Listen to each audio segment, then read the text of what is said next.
Wa fai no lau tele nei le li poti o tūlanga lo iai te mau ainga o tunu o le Pasifika. I le mai au se sa i di ilinga le whare tūpele lo langi ma ua fai lo ai tūlanga o te tele. Ni faa le tonu o a fi ai te mau ainga o tunu te tasi. E ui e eia tunu e pe o Samoa o lo tūlanga le lei peo latu te mau ainga e mafua. I whainga wha vae o lo pūlea le lei ai. Le wha soa soa ina o na tupe maua. Ai mai se o le wha i titi o ai ta lafu. Ia tunu e se furutasi o le Pasifika. O lo o wha i roi le li poti le whare tupe le rangi tūlanga o iai o latu te mau ainga. O Samoa le vaia ua valo ia le si tia le 5 le 3%. Le tūlanga manuia o na ngā luenga mo le si tia le te mau ainga. I le tausanga fau lua o lua 5. O le lua tausanga ua tuana i talu mai le wha mai COVID-19 na wha mawina ai le malosi o le te mau ainga o Samoa. E peo na Samoa li mawina le tausanga nei lua o lua wha. Le wha i titia i le tolu tesi ma le 1% o le taua o loa pole inflation rate. O lea wha i titinga ua valo i ai fo i le li poti le valea le whare tupe le rangi. Le wha au o na wha i titia o le taua o loa i ro tātu o sinoo. I le 3% le tausanga fōrua o lua 5. Ma o le aonga tasiai ma valo anga le whare tupe tu tono o Samoa. O ai tā lafu i whafu o le tātu malo. O wha au au pēo na wha i titia i le lua sfurulua tesi ma le 5% e fua i le GDP po le Gross Domestic Products o le tausanga fōrua o lua 5. O le GDP o le fua leo le tu au wha inga o tau o loa i te tonu o le tausanga. Fa mai le lipoti o fua ali ia o le malosi o le tamau ainga o le tātu o tunu, ma le mō tu si o le toe whaola po le toe tutongi o ana ai tā lafu i fafo. E uina wha ilo ia tūlanga manuia le tamau ainga o Samoa, ai ua whau tua ina le lipoti le tatau ia tunu umo le Pasifika e au fiairo tātu o tunu. Ona sa ili nisi a wala e whaatele ina ai tangata e fia teu whaafai ngā luenga a lātou tupe, e ala ini pisi nisi te wati na e po investors. O se whenua inga atu si tala i Samoa, maisi atunu o le Pasifika, masui o le official for le tupe le rangi Fiji, e ala i fisota inga whao na ponei, na whaedo ai le taunu unga o ia sa i ringa i tamau ainga o atunu o le Pasifika. O le saru o le vaso nei na whaalau i do ai le lipoti o ia sa i ringa.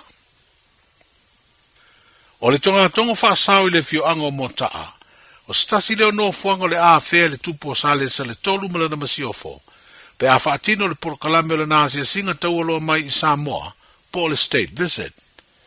E le ngata i nga awhea lea tonga whaasau e le whai ngā malanga mamalu ala na mai a stete. Ai o le amori mawina ai e le masiofo i a Camilla, le tasi o porokalame ua tapena i aile whaafenga ingo le aulotu e whakasa lea fio anga, o le aonga whaife au o tamaiti awa o aile whaitau tusi, ma le tusi, leo le a mori mawina e le masiofo le tupu o Camilla. Wa whailoa se matai o le fioanga i o wala o whaasara launga le malo, e nao se furu lava minuti o le a whea le nuu, e le tupu malana masiofo. O le umi fo i leo le porokalame o lo te pena le fioanga, e au fiai ma le whae e ina o se suafa matai le tupu o sa lesa. Wa whailoa i lea whaasara launga, o le a whae i le suafa tuitau me sina. Na whaia le asorua le vaya so nei se whaata i ta inga le fioanga, na whaatino ai le porokalame a toa le lātou tāpenanga. O le tauloto inga le vaya so fau o wha moe moe, e taunu uai sa moa le whai ngā malanga le tupu, malana masiofo.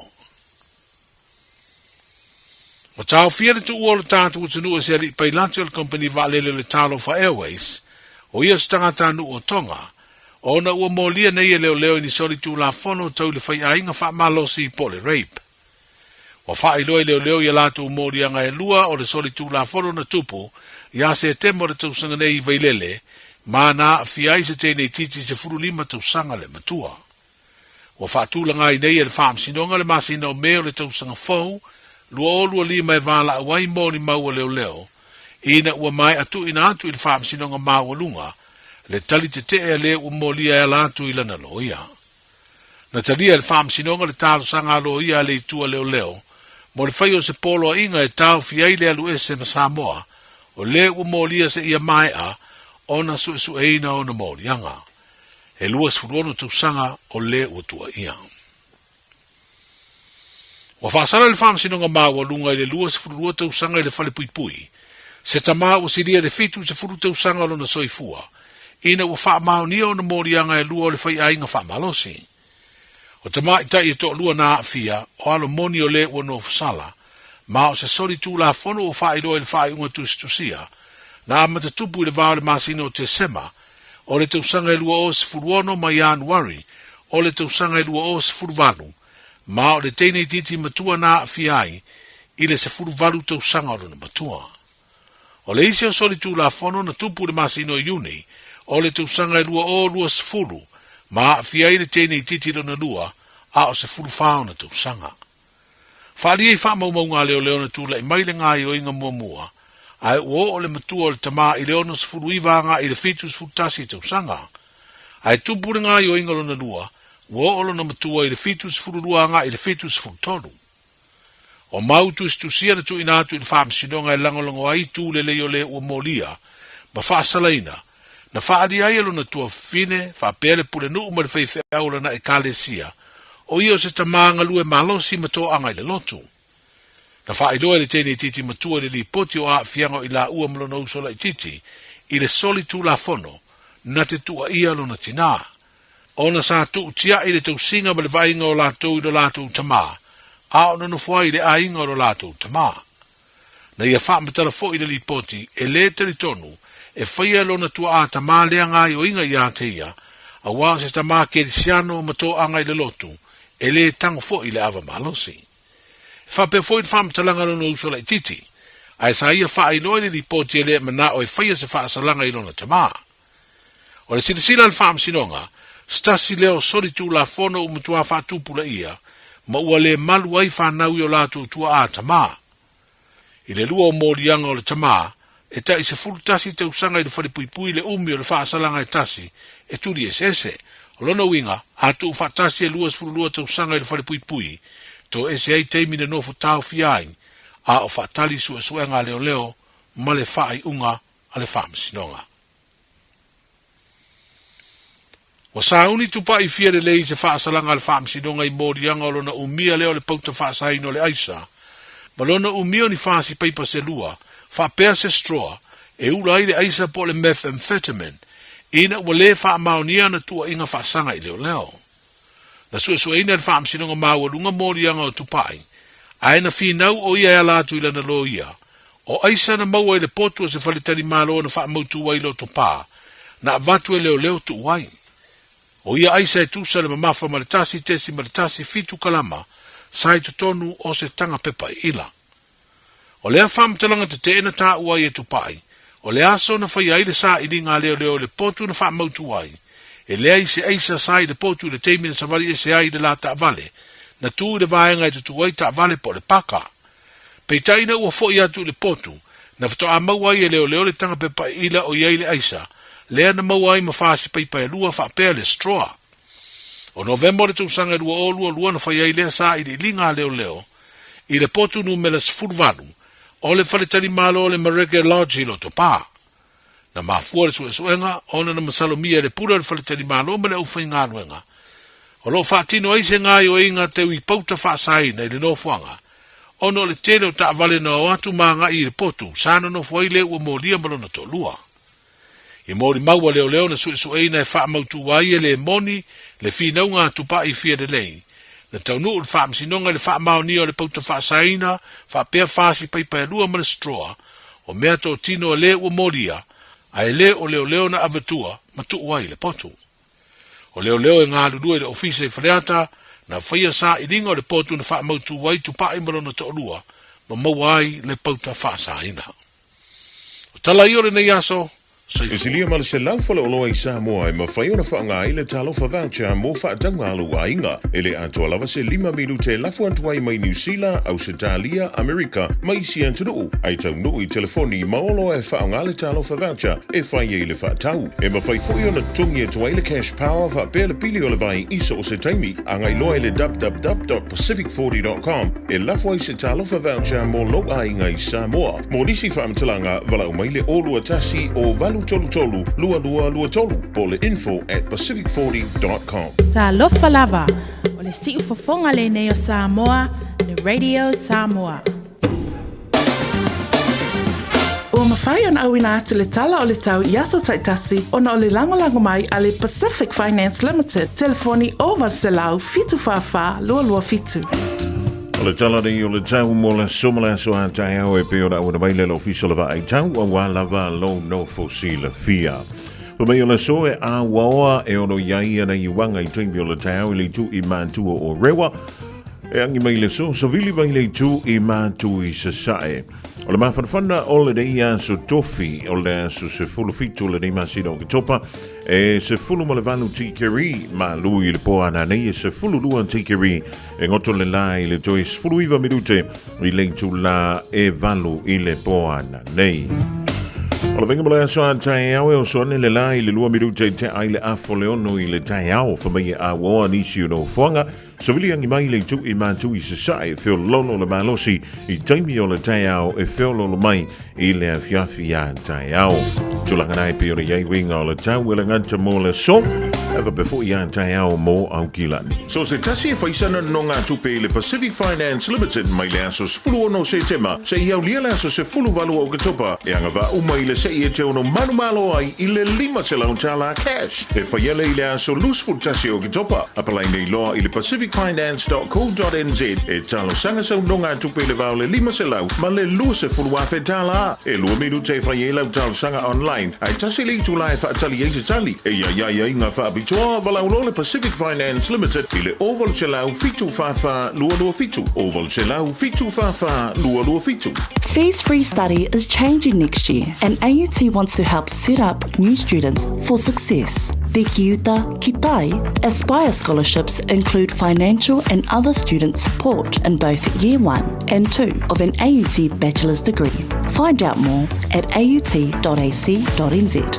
O e sa ni malanga mo Samoa, ma le tua lole mo na rentals e mo ai so se tu ai ngā taawale mo te tongi mo so se mana onga e ma whai ona piki le taawale le malewa lele i whale olo polo tātou o fisa au tu i ala fua pe mo muli anto le whale tani malo o loo e wha mautu ai ngā whaapitoa e le insurance cover e te fili mai ai a wale pui ngā ne i tupu se whaalawelawe a o loo iai le wha mama a venga mo oe mo nisi whaamtalanga wala au le tātou pa anga le Pacific Easy i le ovalu se lau o tasi ono pe asiasi i le Facebook a le Moana Rentals po le upenga ta whailangi o le moanarentals.com Moana Rentals o laupa anga e taitoloina oe a o e malanga siasi i Samoa.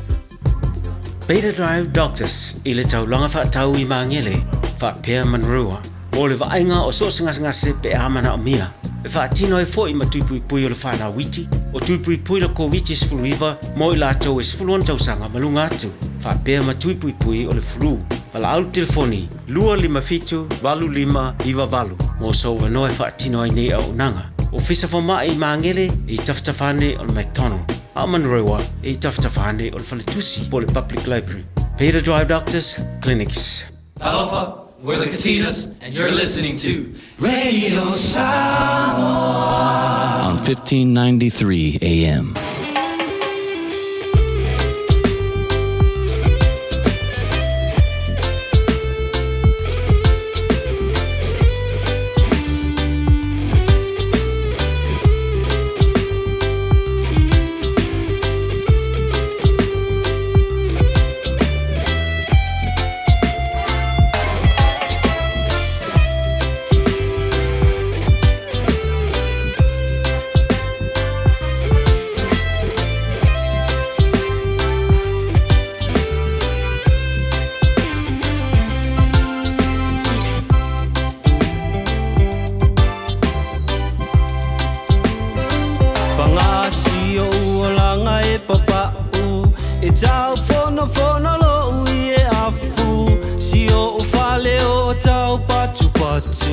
Wale ilalo utino ile namu ayo te usulava male fia tali ilangi ayo so manuia o tale nilava mea uma e maile atua o tale nilava mea uma e maile atua.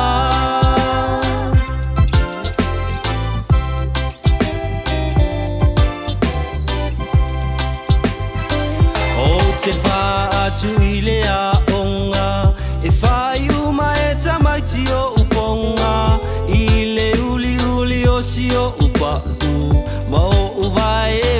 ala ile namu O alofi vai mafia fia O se e vai o te lenga fatia Si a ulu e mamo e tutasi Le moa moa o le fai Si a ulu e mamo e tutasi Le moa moa o le fai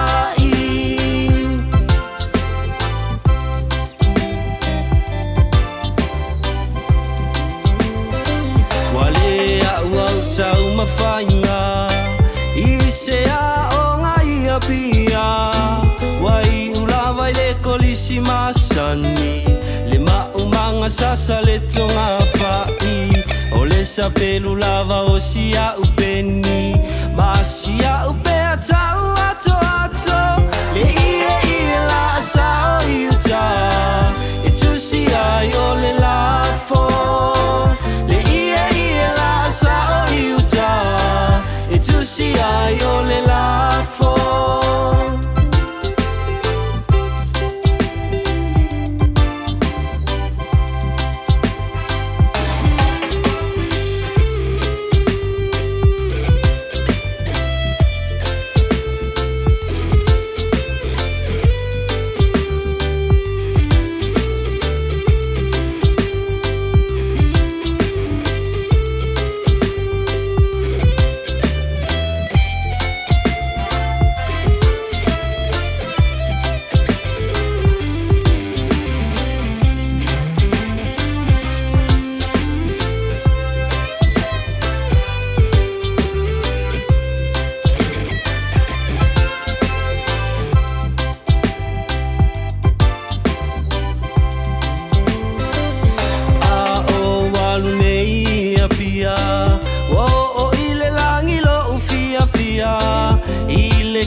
Tau le fetaui I le fufusi o si o uofu ae Ae le ai oni o se vae Si o umiti a futau le ofi O sili ai o na oti Si o umiti a futau le ofi O sili ai o na oti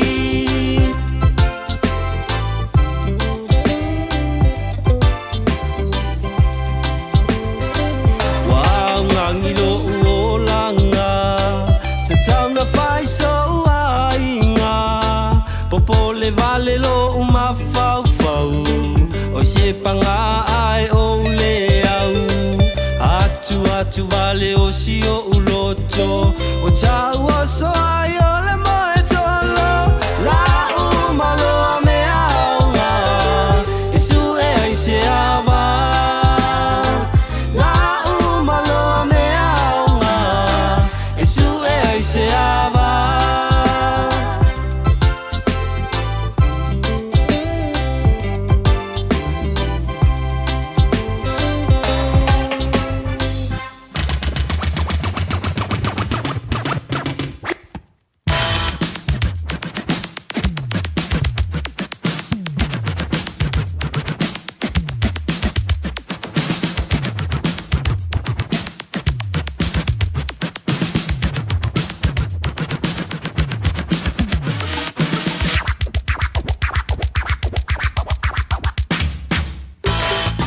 Iva mirutu tēnei le se fulu male lua I le ia woli o le aso tofia so se fulu male fitu o le rima sino ke topa lua whilua whau o tātu o lia le lofa malanga le lei o le tāpa au sili I lunga fi whilanganga wha tāna whantu lau mai mo e walau wha whunganga sa mo le ia woli wha malu malu mai lava winga o le tau I nei manu kau tālo sia o le na ua maua sina wha silinga mahalo si mo oe o le rifo ia woli maua sina sandwichi ia po le ala wale tu inga tau mafawa e maua ia si ile vinga male wha aftai ua tātou maua le da mea lofa ia awa le wha malo stino fo le ia woli manatua wana o le vai inga o le woli e le o le umalona I tau mafa e tawhao ia mai so lai lo le tau a inga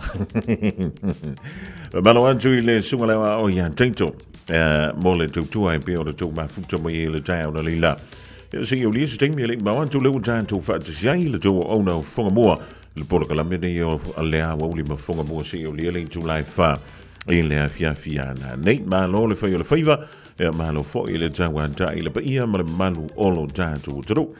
E o nisi fo taimi o lo o afia nei o tātou a inga e le malanga le maliu ma le onti ia po o ngā singa se foi.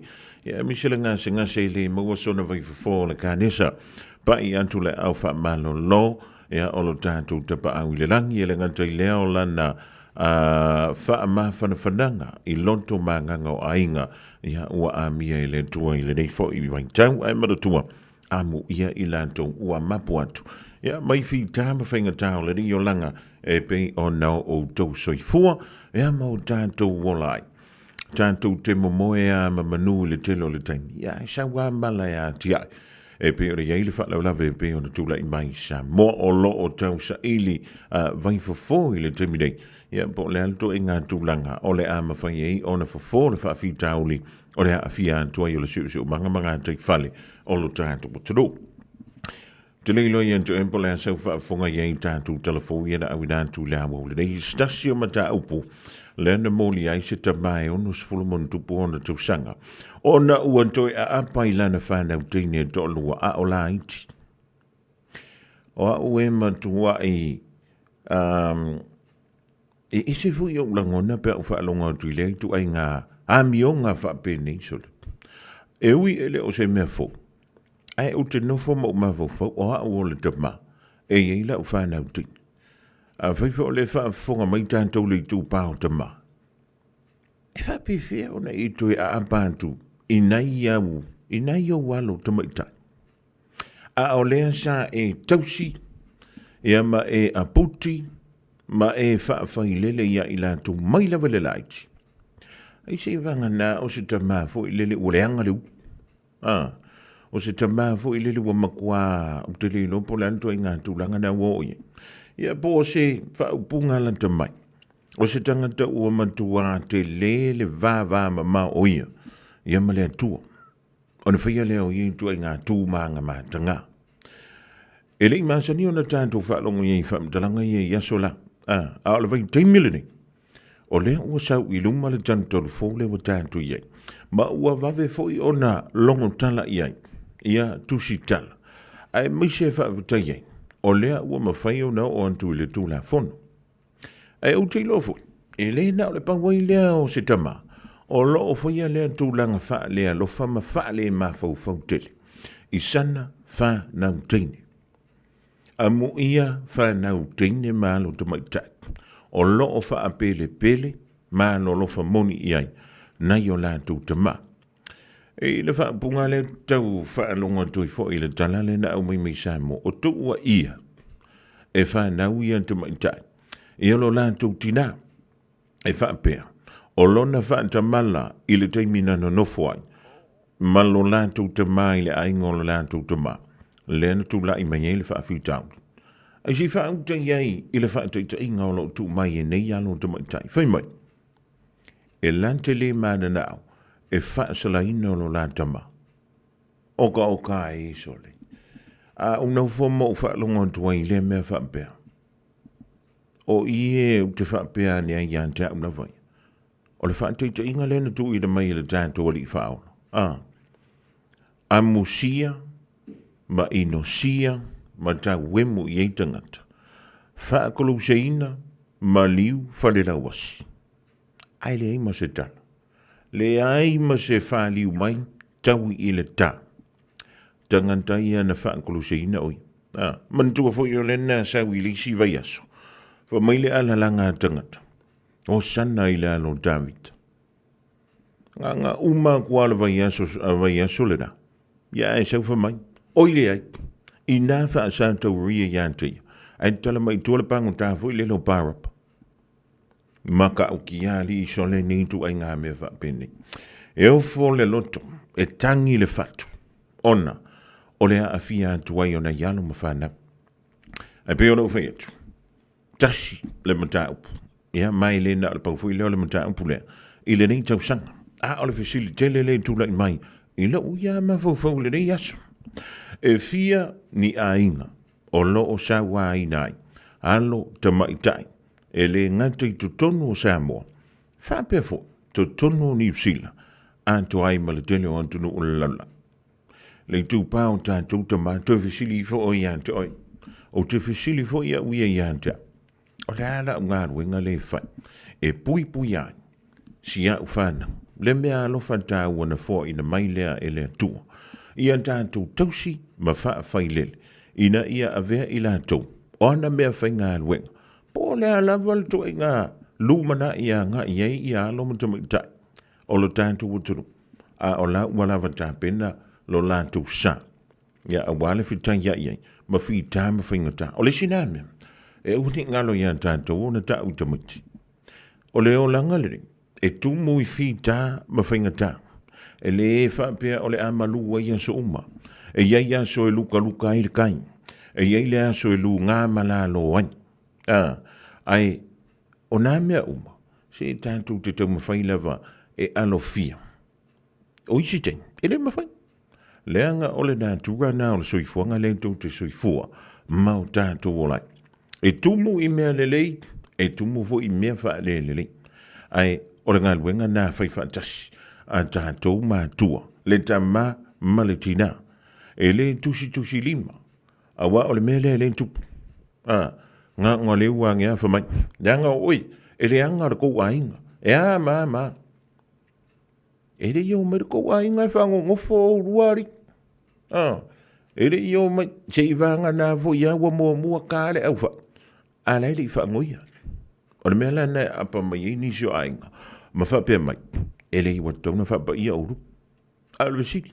Ua lua loko lai. A lai le mea ngā whai e. Ia wai. Ele ingo fongo fostama titi via sau laulangi.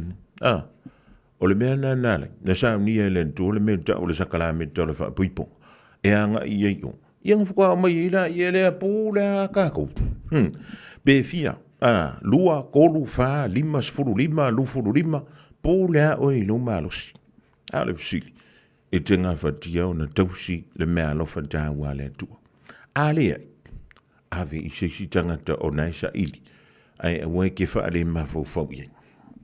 Nā o sina whautuanga e tanti atu i o tawhale ni ia wauri wā a wha mailaka ngaka e le o kupu. O le a ke i o le tūla whono ia mata upu matau tia whapene. Ia, nā o singa wha maka o silangi ia wauri a o whenga iei. E mawhai ngā mano longa, vai ainga, i tali ngā sua o le awo. O te mana tuaina, si o u ainga, Ile a matanga sayai, ile matitiva si okuta mama na mata fangota, masi okutina ile umukuka, masi o mato faleo o sayai, etau patu lo na fola.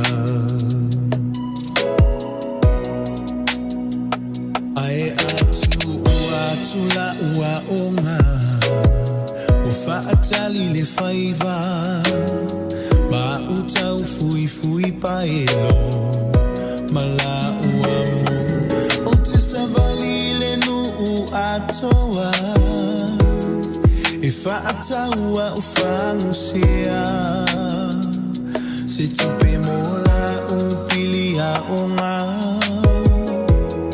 Mami a fai asi o ainga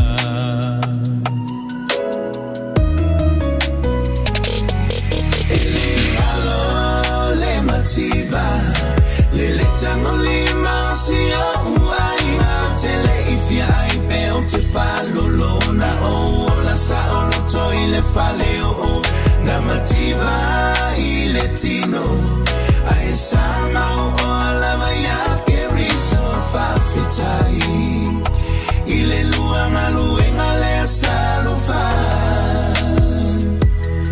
wa mato ai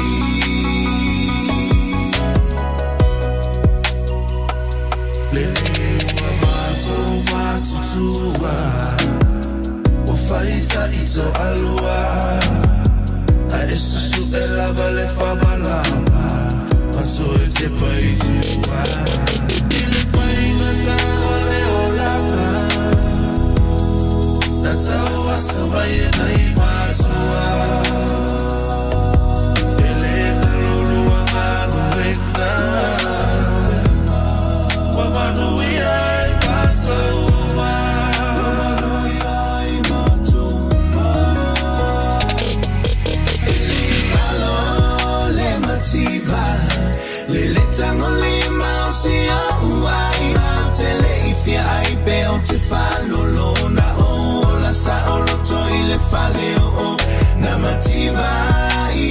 tino ai sama o alama yake riso fafitai ile luanga luenga le salufa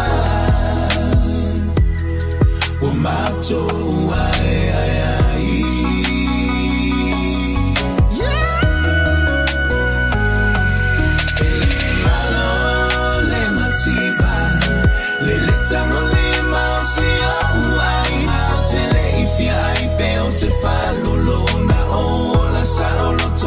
Faleo, Namativa, Iletino, Aesama, Olamaya, Jerisa, Faxitai, Ileluanga, Luenga, Lesa, Lufa, Umato,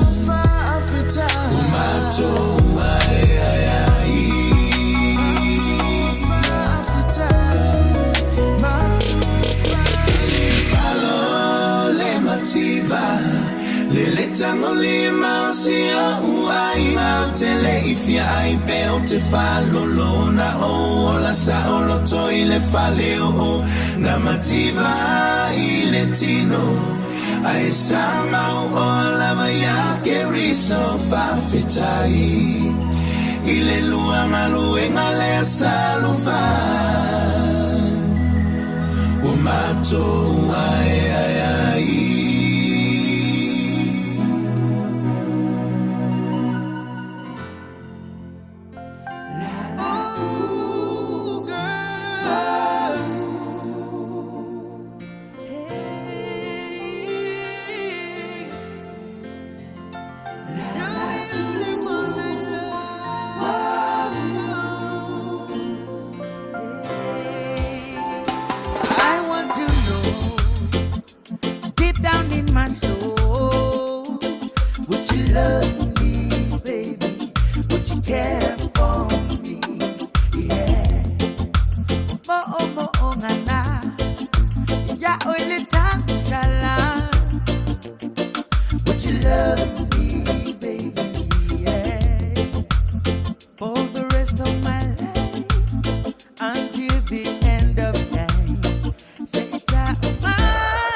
Fulamani now letting your small man on the Pacific Love Band, Malapisi, more Nganai, will be able to die nearly after the full of Malua. Elegant Leo say, Frank Sola, Malapisi, Elengalo, Lemativa. Ya, Maya, Tomutango, Living on you're so long a lily. Or if in a malo, or in a Maupe, Umaya, for Lilio, Litovanga, Il Divine or Lavo. ia talo si o lo so longa le ia tau mafutanga foi mawhainga malo longa le tātou. Turu, o le tuunga o le America's Cup, o le wamai a ia tuunga e ono, o le tauvanga le ia ono a mine se fulu ma le tolu, ia tuunga e whapelea o na whaia. O le vaalawa la e whapelea o na mua maua ia manumalo e fitu. O le vaana o le whapelea o na ia umia ia le America's Cup. I le nei fo i tausanga e pe o na whanga solo ai ia le tauvanga le nei ia po le sa i linga Champini. I le antunu o Barcelona, le anga le antunu so le se le mātango fie. Ia o na lau whanua fo e le ngantai leo le fausia i no la tau fale. Mai la vai so la se ia o mai le rei vai tau. Ia o na o ngā sami voila e whaili e whaiasi so i nisi o taim. Ia antunu na e maua lewa no e mai mo i le tātou tunu. O le pō, e sa waitu unga mai o tā leo le tasi le wawea o taimi New Zealand. E mwhaila o na e toi mai mo i highlights. Ia, a whaifu o na e mwhai o na e hanga i lunga leo penga te whae langi o na e le stana lea i lea fo. TVNZ Plus, TV3 Plus. O lunga i nā e le 3 Plus, o le si channel nā le TV Tol, a New Zealand. E mawhaiona e matamatai i le tu unga a toa lava. Ia pēr mauna wawado. E se fo i le matau tia. O le to mai maanga wa. O le au fau wa. O le na fausia ni wa. O te whaiatu. O le tele o tātou wa. E alu i lunga o le sami. O wa aia. A o i na maua le sawa na e se fulumonu tupu note. Lono winga, luas fulumon tupu kilomita i ling tu la, mana tua. E se le sawa i lunga o le sa. E se vo le sawa, e fuai lunga o le lau ele. O lunga lau ele o le maila, ia, anto ai ma le kilomita. O lunga o le sa. O le sawa na e fai ngoina o le note. Ia, e fai si afo. E se le titi ma le fuaina leo kilomita. A e fai la si te leo kilomita. Ia futo a maua leo le note tasi.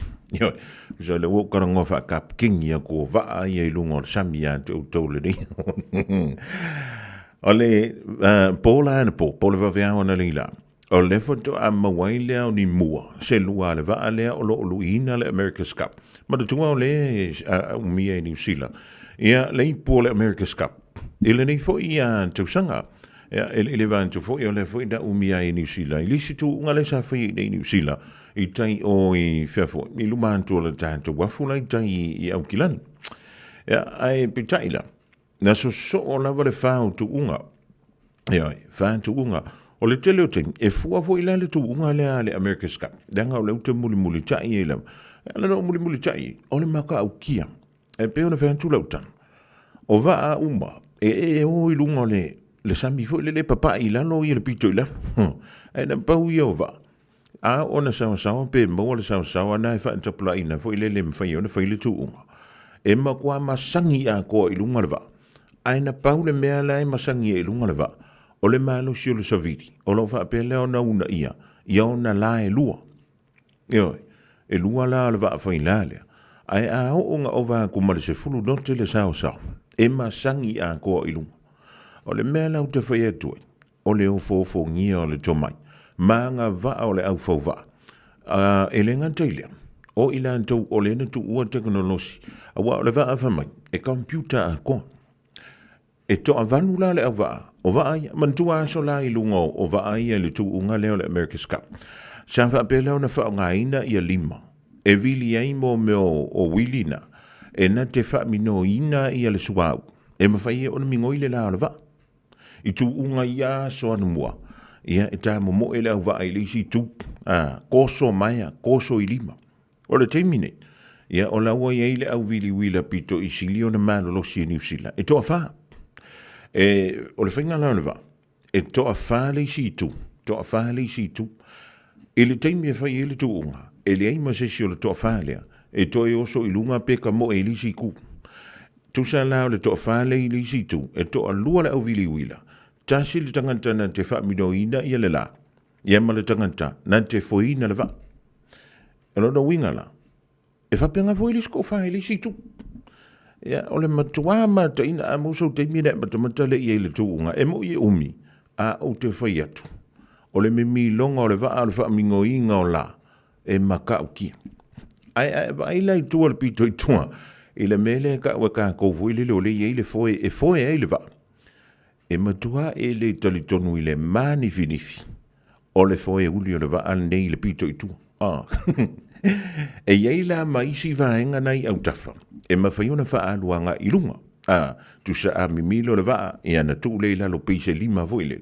O leo ngā o mea nei ta ua foils, e mawhaiona ta fiofi le va ai lalo. E mawhaifu o na lifia i lunga le va, mai le sami, a ngā i lunga le ea. Makua maka au ki au ngi kua ngā mea va pene. Ea, wala na ofa amtalai natu. Ona, o le i le va ani usila i tonu i, ai o le teko no losi o le ofa au ngai nai. E fuka ofa anonga voi le ngi va. E fa o ngale au vili wila. E fa mingo i el mo le menta o le sunga o hydraulic. Ia pole, ai koroli le ka ue i ka koe Samoa. O le au vili wila la ngai whenga, e fa mingo i ngā i le sunga o le nai tutonu o le va. Ina ia mawhai ia le tangata le ana te wha fo ina ia lao le va. Ngā kanga kua ngā ki le ki mingo i le la. Itate. Makua maka au kia. Ioi, po a fea. O le ai eise si o ka kōra i lunga se vaa wha peni. O le vaa ne, o le teknolosi le iei tuto. E nā lava le teknolosi, a le aturu uia. O Peritania la le sa ili sampini, ea ma le vaa New Zealand i le teimile rei. Na malolo ia le vaa a ifoi, a Italia. I le vaa Peritania, i le la uatu unga sa whai, po le la semi whaino. Ia le la ua whaino ine, i Britannia. Ia le vaa na Peritania, ma le vaa New Zealand. O lea la o le tae ona leila. Lua tu unga le sa whaia. Pea o whaen tu le teime o sola. E fua le whai o le tu unga. I le sawa o le savili. Ai lano la le sawa o le savili lunga le sami. Lano i fo le se fulu dote. O lano winga. E le wha wina ia le tu unga. Ai o le maali e fo ila ia o le afo. O tu la fono o le tu unga. A whai o la ua pā le whana. Ua a manta le tu unga ai pē le savili. E le tau fiai ia le tu unga. E alu lava le tuunga, nga e va ailo la i ele i va aia, ua ti ele le i lungo le sami. A ua le mingoi, ku se sao aila, ua au i le va ale mpea o nga pēle sa vita. Ai a o la ina toe maa, losi langi mai o le sa vili. O le va ale sa i lungo le sami. Nga pā le sa vili, ma nge e va pe nge i lunga vai le atu. Pe o le anu ka amare kuku o le sao. Ai na o le toa wha tangata i e foi ina le va. Ma ta tinga a mo so no ya da nga ile te mai mo ye lungo le TV tol le stana i lungo le online ya na e mata le mai mo ye tu nga na le America's Cup Louis Vuitton America's Cup se ye o foi le mata tio technology no ye lunga da o le wan to is fulu le ono minute ona ta le o le tu la etas da lo fa sa mo wa ule ne yo kas futialu a wa suia ngila wa le kio Aeva eva mai ina se fulu lima iwa kolu Radio Samoa Vevela a Fees Free Study is changing next year, and AUT wants to help set up new students for success. The Kiuta, Kitai, Aspire scholarships include financial and other student support in both Year 1 and 2 of an AUT bachelor's degree. Find out more at aut.ac.nz. Mga umia se maafa mga kosyo kingalay sa mo. Sisi, le Lifestone Headstone Life file lako fa apiko mo maa e lalo may le lima afirikaw. Mafai fo inga lafo sa mo. Vili leong se lau kasi valo lima iva po le website o le lifestone.co.nz. Fa iloy le Lifestone Headstone o le Radio Samoa na e maua ile nei fa asalalaunga o na lafo lea o le maafa amanatu i Samoa e au noa masestongi. Lifestone Headstone le au nanga ale Pasifika. O le A1A Tree Care Limited, lātou te whaia au onanga nei, teu, whamama, whangata, pe ave sea ni la au mapongati mai lo whanua, e ma whai fo na lātou te wina lau tonga la au matoi tato, wasilia mar se fulu tau sanga o lana tautua, wala au loa le A1A Tree Care Limited, le olua tasi olua o toru ono o, olua tasi olua o toru ono o. Radio Samoa. Taslima Ivatolu. Amo.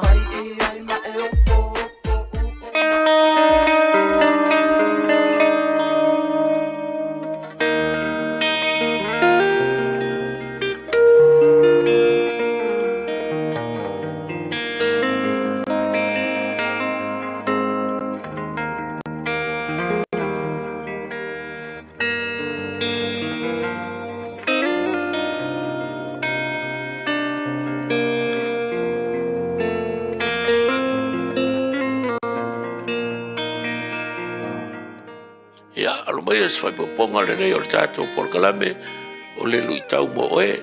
Ia fai tauina mo tātou le whātau tas fulma le ono. Alona fai upo i tonu. Me mai li tāna le whātau. Ia tu ina atu ia Iova o au ngā luenga. Ona wha mawina ai lea o au mana tuna tunga. Commit to the Lord whatever you do, and He will establish your plans. O lau tua le wha malosi po le lutau mo tātou. Sa ili le tua le wha sino manga. Seek God for direction. Sa ili le tua le wha sino manga. Pe le pe la ikiki le porkalame. Le polo keki. Pe kaungo fie pe kaungo ka. Sa ili le tua. E uma loanga fai le plans o kuskusi. Ka kalo lo le tua. E wha kongkongo mai longa whainga. Pe ke ka kalo foi. E au mai e ki oe. Le awala kusi e le porkalame. Ma wha kongkongo e whainga le porkalame. Wa porara kako waka ma mai pe yango whai atu pea. Iri kele o kai. E muka. E uma. E mangi fingifi. E le au i o ilesi kua le maunga na kako vai. Na kako fufu e kimu, ai ke waku mu ngala. Kako mga koe mu ngala, ai ke waku kimunga. Mela lea, sa o ele kala whakauko. Commit to the Lord whatever you do. So se mea lava e ke whaia. Poro wainga, poro ngā ruenga, e ka lesia, poro le ka alonga, poro lea, commit to the Lord. E ke karikongu. Le whamarianga, ma le while muolo uloko, pe a whai e kuu le atua me uma. Ia, anga leile atua, whea uma tiute, o whea ngai maoe, o nore swafo Yesu. Amen.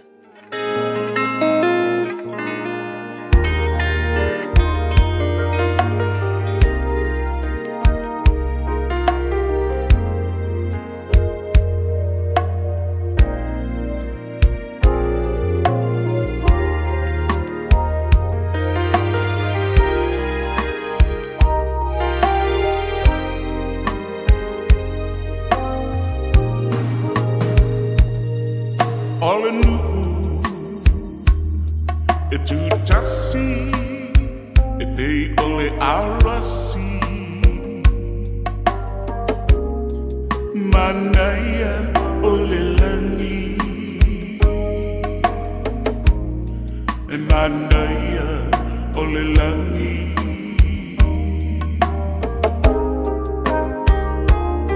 e atata mai wonderfulinga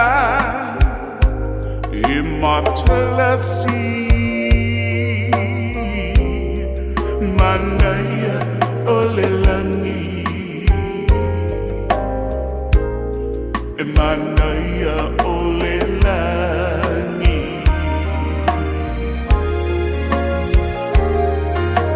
mita lo uanganga Ilenei fa'aola tanga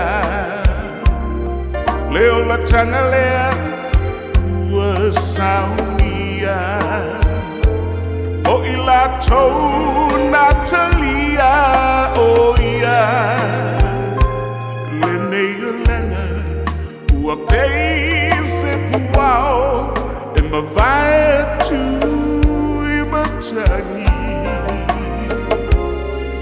Manaya olelangi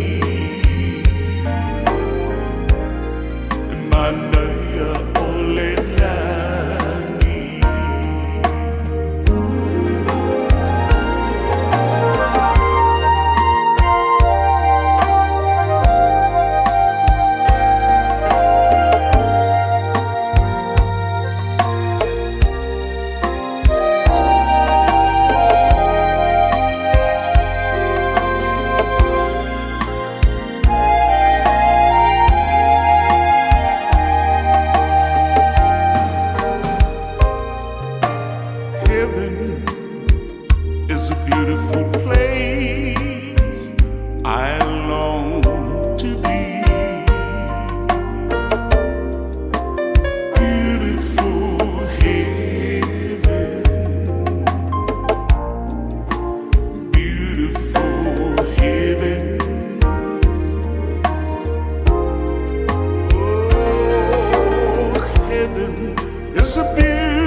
Clinton malbese wa faina ma nei o le la.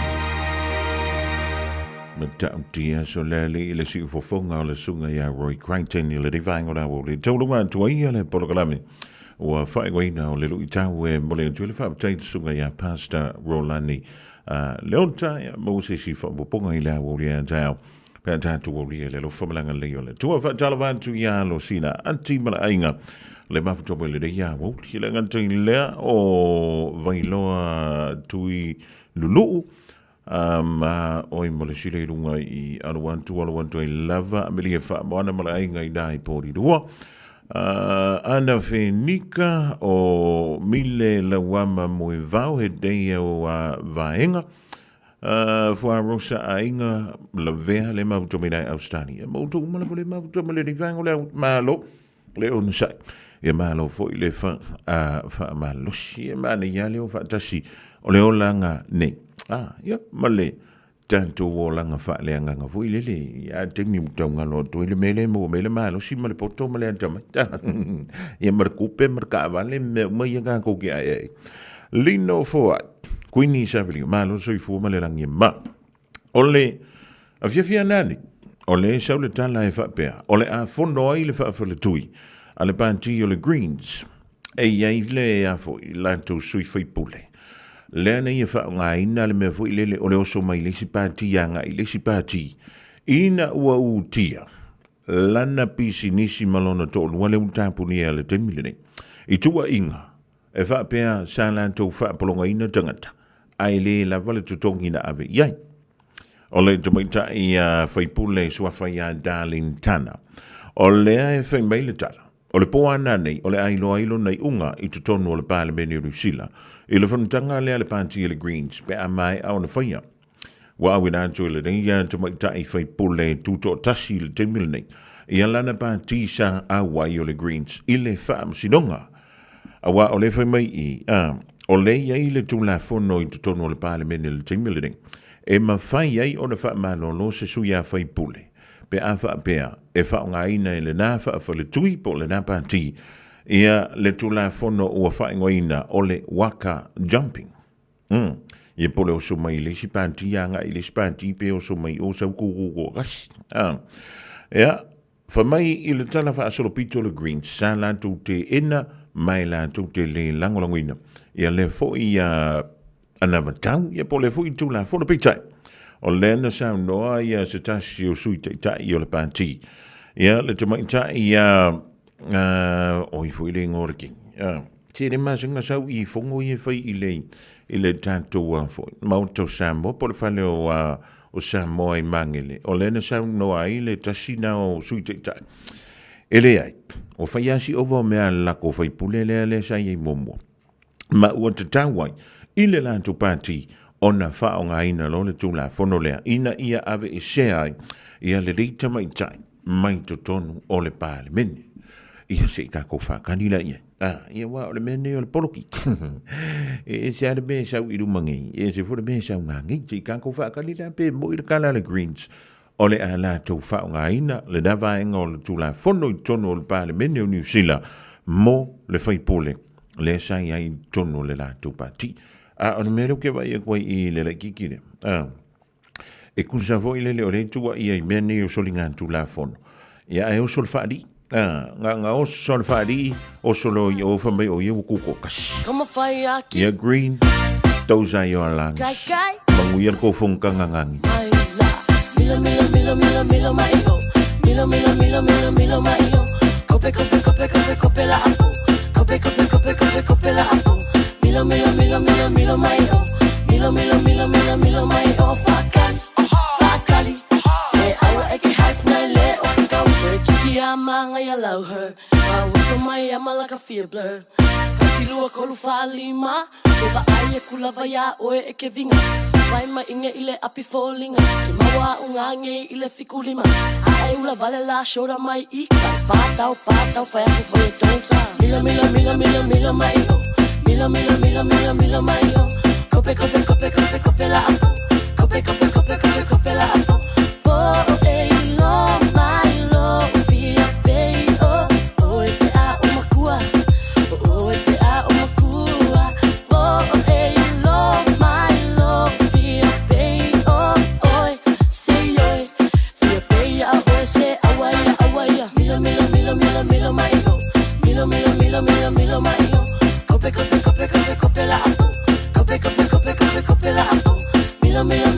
milo mai o. Milo mai o fakali. Se awa eke haik mai le o kau. Milo mai. Kope mai. La apo. Oise. Lima lunga. Ale seki ia lima oi lalo. Fua fulele mai lau milo. I ole maa ua pai le ala. Fa ai e kuya ki oi malasa. Ngale o so ai lo fa. Ele fa pinga le vai ngole mea. Slowly I should lava e o. Kosi a kinga mea ngai le o fikawi. Kuunge iloa ngai le o fikawi. Fa amule mole ale o fi. Awale fashia sumeli dori eh. Le aunga. Sao e lo Jessica. Ikinga aise olo o mangebe. Milo mai o. Milo mai o. Kope la apo. Kope la apo. Po e lo mai lo fia pei o.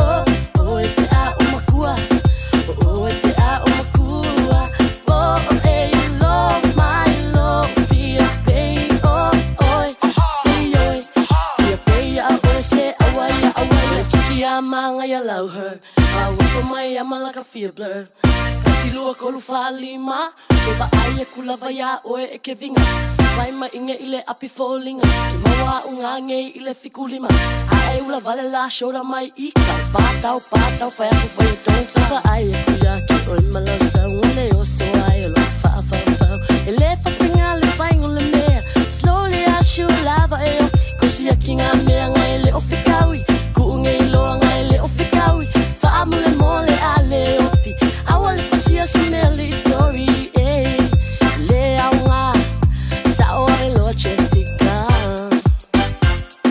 Ikinga aise olo o mangebe. Milo mai o. Milo mai o. Kope la apo. Kope la apo. Milo mai o. Milo mai o. Fakali. Se awa eke haik mai le o kawi.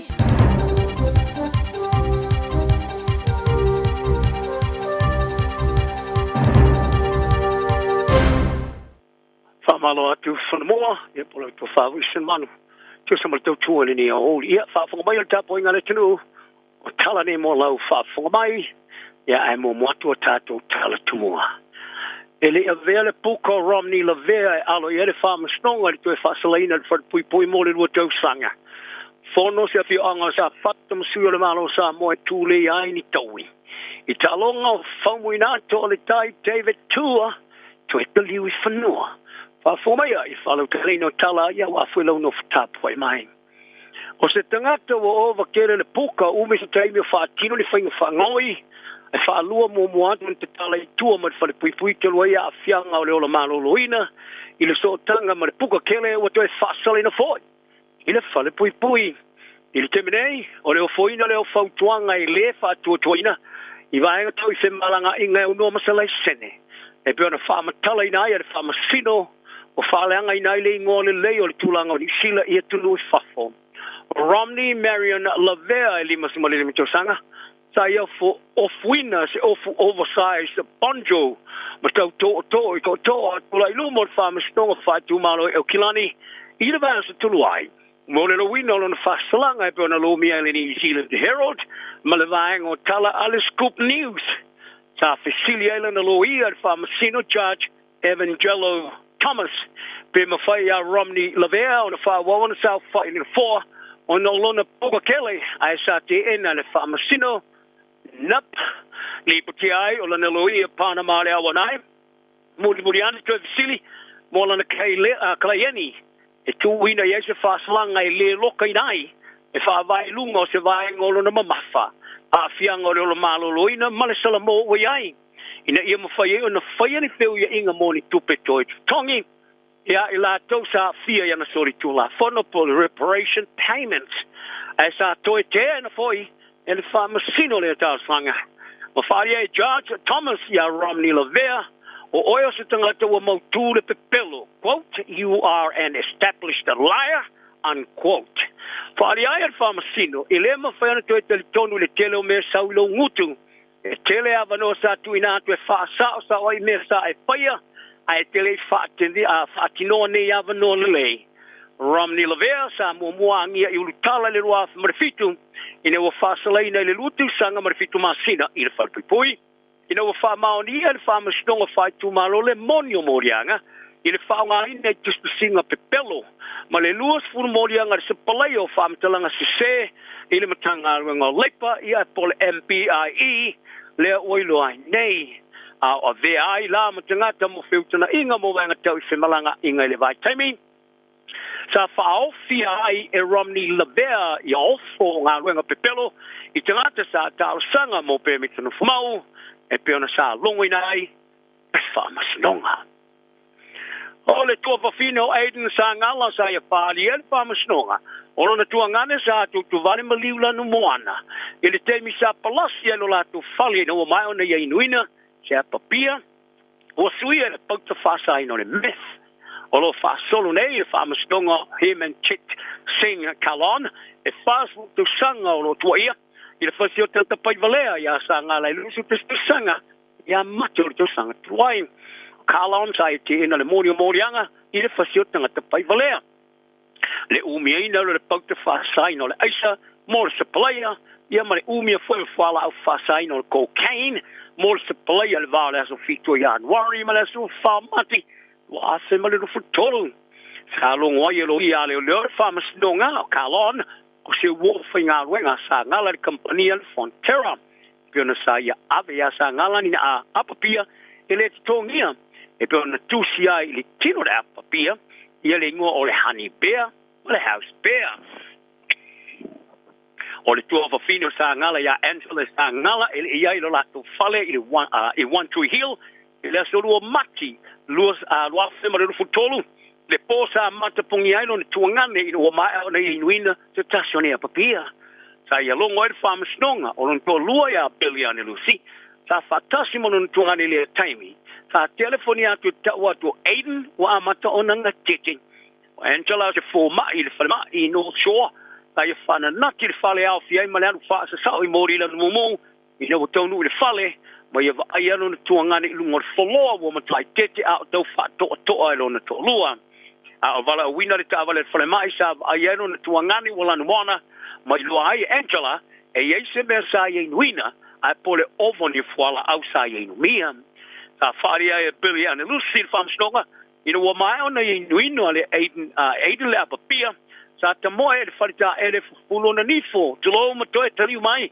o fai atu peo ona ia le pia ina wa ia fatu te ia ona tofu le papia sa inu na Aiden ma vave ona ia toi luai fafo ona e tofu e peo se vai la au pole chemical ma fa tolu ona ia kilini lo ngutu tlo ina tau ve sea o le tofu le pia o le tu vai ngo te unga tupe pola a roha tole foa ma tupe faalu sa fa pipi fa unga fa msno pili au te enalan tom fainga e solo ia lona fa salanga o fa mtalanga fa to tongo fa to inga lima selau ile vau a prele was ma lima ma kuso was ma valu sa fa to ile fa vai no moria ngai lima smariva ile fela wa io tupe le por money laundering le sa fa mauni ai no moria ngai lo fa ma futasi o le vaanga tene tupe tosila ono sa maleo no afe fasala tala sa alfia i tino i tupe sa tiposi i te unga tupe se fulman fa e pure to le forman to lua ia lusa to le fo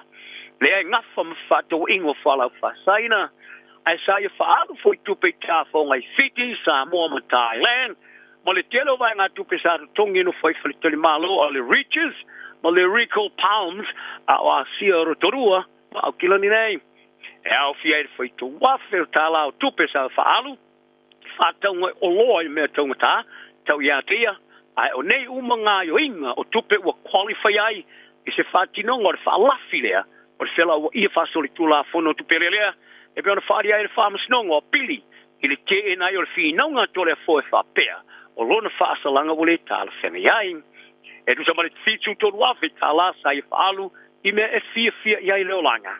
O luthe tole foa, sa fasleina for the puisu testu sanga ia te sema ruaf maru futasi, i na ua wha maoni ane moni, i lenga whai ma whato ingo whala au whasaina, ma le whela ua ia whasuri tula fono tupe ele lean. Wharia leo.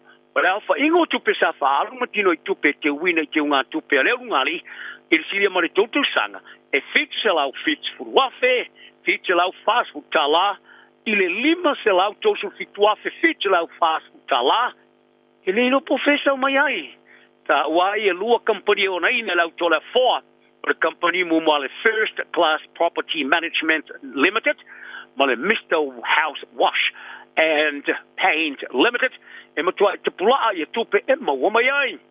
Paula tola força tuli se formação no fasalanga de fale ele luta se taruai ilo na sau e fala ia faso tula fona tupe ai mulmulane ele no fasalanga peni tawai sale tawi. Ole tomata I pale me mo ni sila te sinto urgent salo I ona fai ngoina ile dame se sauninga I Britannia. Sa filia le tawi tolo ale Dame Grand Companion of New Zealand Order of Merit. Ilisio pina to lo la safana o le tupore wa fa futolo o no lan to tua ina malo o le folino le tawi sa fa ia to ana masina ka no fa fo se no fa ma vai ma to finga pale mian resto wai sa folai ia le alo ion taliina lona to lo ma ia Berenice Williams I le sauninga le moto le nga tupu ale Windsor Castle I Lontona I se ata sa fa dia ilunga o wala so tenga lo tele ta fai ngoa e Perenissimo non to lua gate ia Dame Ardern o se wo se tanga te lango malo si tele ai o termine u ave Dame ile ata viro sa ta to lua ai mo se ata Dame Jacinta o ia fa matala le pina to loa o se fai he ma no tele o Dame Jacinta e to lua ia te mai tai pale milioni sila ka fa to ese alo ia Samoa ini fainga se le malo ni sila sa faya ya Samoa le sa ia fatu e sa ios fainga sa faya I vaveo ia inga Pasifika o ilo ai ton rate ili rua fise fon malima o rua fe malelu lua rua fe malelu sa fatu e se tama tai pale mia Helen Clark I fainga le tono ni sile tanga to Samoa e au fia mal fa pisino le fulu wati Samoa le influenza le a fever se lau se fulu mal balu ole aso atai au le fai e phone tanga fio anga le tumalo sa fata sa mo masuia malo sa mo tule ia ile lato finonga moni towing ko ia la fanga e pona lato tu ia wa fia lato tu pe mau e tu sia ia inga mai a mo ta mafa ono le va outfit fit le samia ni sila le HMN Ceres mononui o lo ngoto ia lato ngate fale taf to ala station nui sa fata o mai 11 telenoi winga ia lato tu pe mau ma ta mafa wa fia ono le fa lave sa tu mai le asuli mo na masinio topa o se fono tanga o fa o to fa le aso ta o ma vai e mo le folo si ai no le latu mata o por malo Samoa mata wai o le fainga malo di sile de to na ngafa matawi e o foi na ti ai lato o tuia pu ale ota se fai pule mo le pa meno Samoa ta e fa di le joni sila Pasifika o afianga o le va o ngoto ringa te fa lo te fitoala wa afia o mai tanga te to tasi e au fia mai tu malo tua o yo siumu leo la fa mo tua tu pasa lesa te milana si singa Samoa il fon tanga ta yo malo le tau pulenga fa le tuia o fa mtalanga le tama ta minister pui puinga ni sila Judith Collins fa bem o le swa o liki ma le vai le ti lava o le o sanga le tu fa tala le o ta wai o le na sin swa ta fair o se fa love mata ki tele Ia taro ta longa fauina tole dai ke tua o le ato e te liu I whanua I Samoa I wha mau tū mawai o lana tāleni sa tuina tuai o ia I wha tumutumunga pito maurunga I tāleni o whaipalenga ai o le teminei o la ia wha suia ia le lau loa I le olanga whaipalene mu mana whaingo fie pe ona ia longa I le leitoni sila o se wala au mo le tamali sa fusu le pango mafa I pena mana o e whaalu leisi tu lau lona soi fuanga I ka eile o pop masua na I lore ngaui o au vai. Pa se mai ni sila nea tu as sanga na matua ai o whaalea fo muina. O le taime tu e tali wai lona ainga mai o le atu e tali watu I Samoa na masino o Novema. Ma tua umo I la umo na whale tua ua tau whai langi umo la fo a la tu wholonga. Ma whaalea e fo muina ele le tiori sida sa e tongi lea a kia lona whale tua o asia si atu ainga Samoa. I le taliena marfia fia le tua le a kia mawhia I lore whai unga wala ato e tali ui whanua. Ina o silingia pe o tilo i se fitu pupula mata ino whai pele ngai atina mai Samoa e sa tali o le mea muli le na ilona mawhau. A ia teia o le mea whai ngofia i le olanga. E ele toleni li taeao i pukofe ma le malo olanga wa aiani nai me tua olo mamoa pero tofo ni ko e ni kalo se tu ainga so i fuanga le nalo tu iai man fa whai ngofia mea uma. Ai le tu wa atu la ma le whalitua i Samoa e wha mautuai fa muina o le amani ina mono na sao i whai pelenga i le wha mawina leo lona sofa i le no fuanga o tangata longo longa i whai pelenga le socio whai pelenga au Kilani the Auckland Association Hall of Fame i le sauninga e whaia le pō le hasa tonai o se whaia ea o wha tei ai e wha muina e makato lase ki kilo ai tau whai mo porkiki well whai wana wha muina e whai o tiro la o ka pili ke te mai te Samoa le tu Samoa e qualify mo le tamar sanga mo ri por la ngi tamar sanga ri por Pasifika City ai e ao na mo man malo ilana talonga mo tonga ni fata o toile ala mo le tauringa falian fa ya onga Jamie Soward wo wa il talonga manga lua se ta alu fasanga tau i se tu ai ngota alu pena yermanatu se ta alu fata tino mai tonga mai ta wa le manu malo ya tonga le teu wai lela mo ila to e qualify ai mo ri pololangi o mai ana fili sa mo tonga ya la au ma o si mo le talonga le polosonai ai le fai le talonga le vale kumo sa papungi kini mo le Fiji ana pati o uma sa mo e lua sa mo tonga wa fi ai kini ta alo mo ta sanga ili ta sanga le NRL Stallion ai le fai onga kumo Paul Agents ai lo le tuni sila Pasifika o le ata ula ile la tu la ta alo ili lolea o le Fiji ana bati o se finga o se au finga tatele o na fatu ila lo yola tu ele ia bal tatu talmul muli so man malo e lua vai faila le Britannia a Britania le so nafi tu ina tu ile va faila le team New Zealand se fata au tu ngar su nga champini mo po America fa solo Barcelona le team name ta tia mai o fa man malo le team New Zealand ile lua Britannia a tu va mo le valu mua mai tu nga so fa e manu malo ile ipu la uloa tu nga va faila le o umia e New Zealand te nei yo tala na ni yauli mau te ta umar fa maoni manuia ni aso so i fuia Radio Samoa tasili mai batolu amo Radio Samoa tasili mai batolu amo se antian sul male ono mi luce bete nei lei tu lai lua va tian tu ile fionga ya se uli umala lei fi mo anta tu tala e peore fa funga tu yang le ding vai ngola so mo se si fa bo ponga ile tu lai lua ile wo le ding ya fi filanga ngola wa mo le ta tu filo inga ile di fo i vai ngola woli ma le fionga le tu tai fo mai on le Beta Drive Doctors le tu tai fo mai ya Dr. Noah tu pai va tala fa tu ile wo fionga tu tai fo mai ma lo nga do ba lo sa Lor soi fo fatalo fatu la fionga ya pe foi fatalo fatu le va maluli au fa fonga le la ya wa tanto ye le suya inga o le taua nua ya e to telefo ila ton o le wa amanta fo ile le tau maua ile fulu ya o le tafelo isu se tu low o le ase mai tau ye le fionga to mai take for mai malo nanga le Beta Drive Doctors i le mamano le tu le anga ya tu bani fa fitau li fenga i mai la tu le ni vaita lo fa time of facility e sa o lo sa wanga e to tele taimini no fusu e ingo taule lo ia o lo o mai taule to tele o tato ainga tangata foi lo nga solo mai mal fulula lea ai o luala e mai sala i tata mas tu fa pe foi fa na laiti ai o luala malisi ole ba e ole hay fever ole allergy ele o se fulu foi nga fa pe ma fu mai se siama o fia ile kingo so ile kale pe tinga fa I pe cafe le isu but wa ole ba o kile la ko sa ngo o so mse so angi po se ko fiking le fale mai ole o mai ka penga nenga pegale o tale po le cafe le isu ai ma fu mai la le hay fever so do te la to ile o ele fa pe fa o diagnosis se time mo wa pe o tato uma lava tato tutu mo na ko feo la mai ole mera pe a kale ka feliz o fulu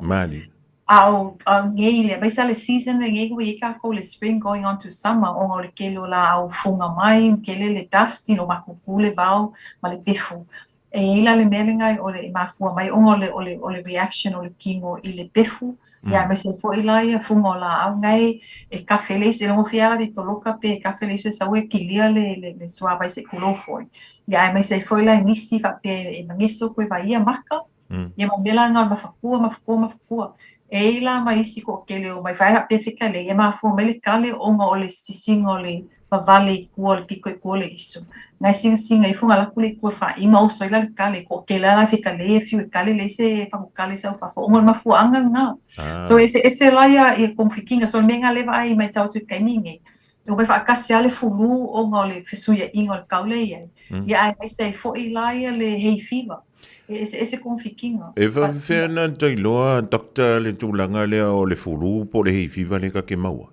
e loa fa ale va pe fisili mo symptoms po a unga e o fisilingi ai o ele fo mai e fisoangi fo mai le fangolanga diagnosis po feo me e lua le mawai ko ke la fa ngale o mai va pe e fulu e man misa ka ia ko kelo la ko lo nga solo mai e me fa ka ko nga fa pe a fulu e manga o mele antibiotic fa por falar o kui a ko kele le manga o mese fala o kui aton wangalo i nisi le time ole covid le sa tato ia o covid le virus ele ia mai fala o kui manga o mia e ingi la ko isa fa pe kai ka ko mai fo le covid a wale e fa pe nga o mai mo viruses for common cold e uma ko e kia le malo se sia pa ole mela ko ia e ngali faia me e fesosoangi ia o fulu awa ma ko ke per 17 days later o ke o pas foi le virus la ko ele manga o mia langi antibiotics vai ava fala o ku pai mai mal ke me in ele ma se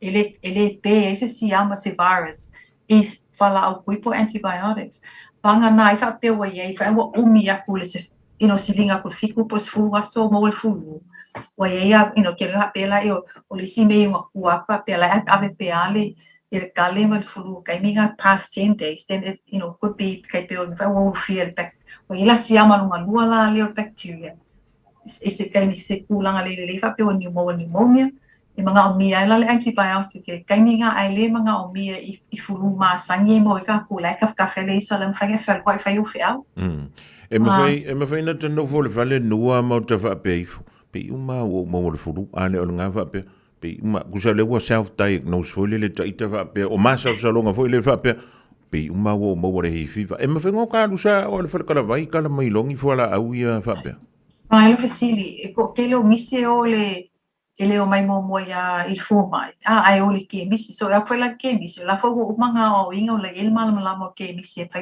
o le staff chemist em fa feso soangi foi so sesi so e ka foi lá e foi ai symptoms e manga o mia e ke misi fai fa pe okay bakula le vai le poli kasole nasal spray le spray fa nga le isu nga fala o le allergy le fa nga le hay fever las e fa suggesti foi le chemist e fa nga e ma fa nga fa pe ai lor ke misi e lo se e manga o mia vai fo mai kilo le mai in fa pe nga foi la fa ku e foi e ka mo mai vai la ko people family doctor o lono winga la ele fa pe ka ke mai lo ia no tan want to le fa mai ia wa telo te mi al wa ku fi fa ka kali foile ia e mana ia la le mo yo pe fa yo le isu ale tatal no ai no yo o le si awal wa to telo ni se lo nga solo mai ele o atone le o lo isi ele fa nga ina ele si awal fa consultation ele fa pe mana o mia local sau ko fa le mai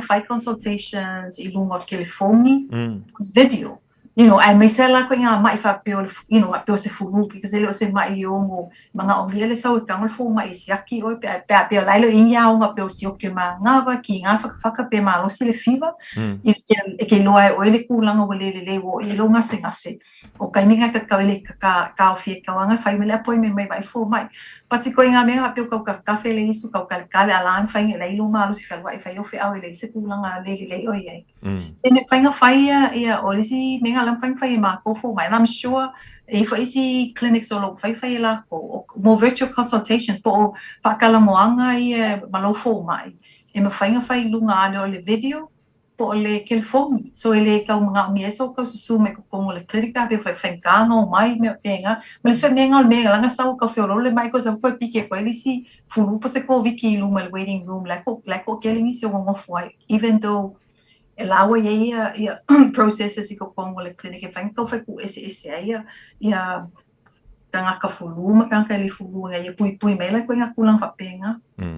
Ai fa be fe ala le fana witi, fa be fe dai lo o fulu po le. E la vea ta miti la iti le mele o le heifi. They can, but Paula, well, I think ole pui ma le safety o whanau. Ka beki kawanga mai ba ai fo mai, because o ngai la iki, they're more vulnerable, they pay for ngai ka ma kua matua a. E ke mga omiale mai ko kongu e ba ai fo mai, make sure o sisi ku langa. Po isi skulanga le o mawai ka wanga mai siaki nga ia mau kingoa o ngai te mo vulnerable ba venga nga o se kulang fale ko pe akwanga mai vai fuma le mo nga singa se fu I tinga ina o le ale categorizing nga le tongo o nanga o le mai tinga ina ave il fa mo pe atonu atu anu e ku so e amaka mai al kan fai screen po la kulanga ia nga spenganga singa se le sa le fia mga mi vai fuma ia so family le kaime vili mai ai e amaka file screening process na le kaime vili mai fa so tai file appointment so si le kwala kaime le reception po la ko nga se nga I kon fain fa kulanga fa ngal po se me ka nga ba vai fo mai pa ka mai pe ka fa nga file fo le appointments pe ka nga o mai ngai pe vai ka ya policia so o ka fa so solo ia tengo appointments le kumu kele o so akamu mai foi la so at that point kangi pabili manyai sile pola como ia some people get really flustered back sile kangi pola como le just to get a general idea pola le reason for the visit for the day yeah because sometimes or forms po se letter was me pa penga so sometimes ringol o kala afa if so ang foi ma ko fengol binga ile so se sile bili mai file appointment ile maka como because if I have a quelle suggestion you don't have to come in and venga vili me fakalango sa vai vili ku forma if fakalango maka ukulung kerfong or a video depending whether it's a skin lesion or something so if I ku mai fa penga but afa pe wa kamu mai le mai ku kongo le clinic then ya posters nga ku ilunga fa nga pa pe fa iloai afa pe e kan fai lo mai kengi o office po la po al ko ya kulanga la ye po se me o po loka ma nga fenkanga ma nga po me la ki nga faka pe se me o piliki o kingo po se mangua e kan fai lo nga ye prioritize la ia le o le kaini e ka kawenga fa ka solonga le fai fo mai ma kengi ko si mai so ia awala penga ka fa so soangi but esse sometimes some people might everybody thinks that their problem is important, which is I appreciate that. But I think e ka whainga nga malama whainga le e ngā lungu e whaakasi o le au whainga luenga. Ia mai la ko whelo o mai su, mai se soangi o la ko ngase. E ka whaangaso longa whainga o whainga luenga. Mano whaaptai nua. E talia le tau au nanga ia walk-ins? No. Fire appointments. We did walk-ins way back a long time ago, but we got busy, and then like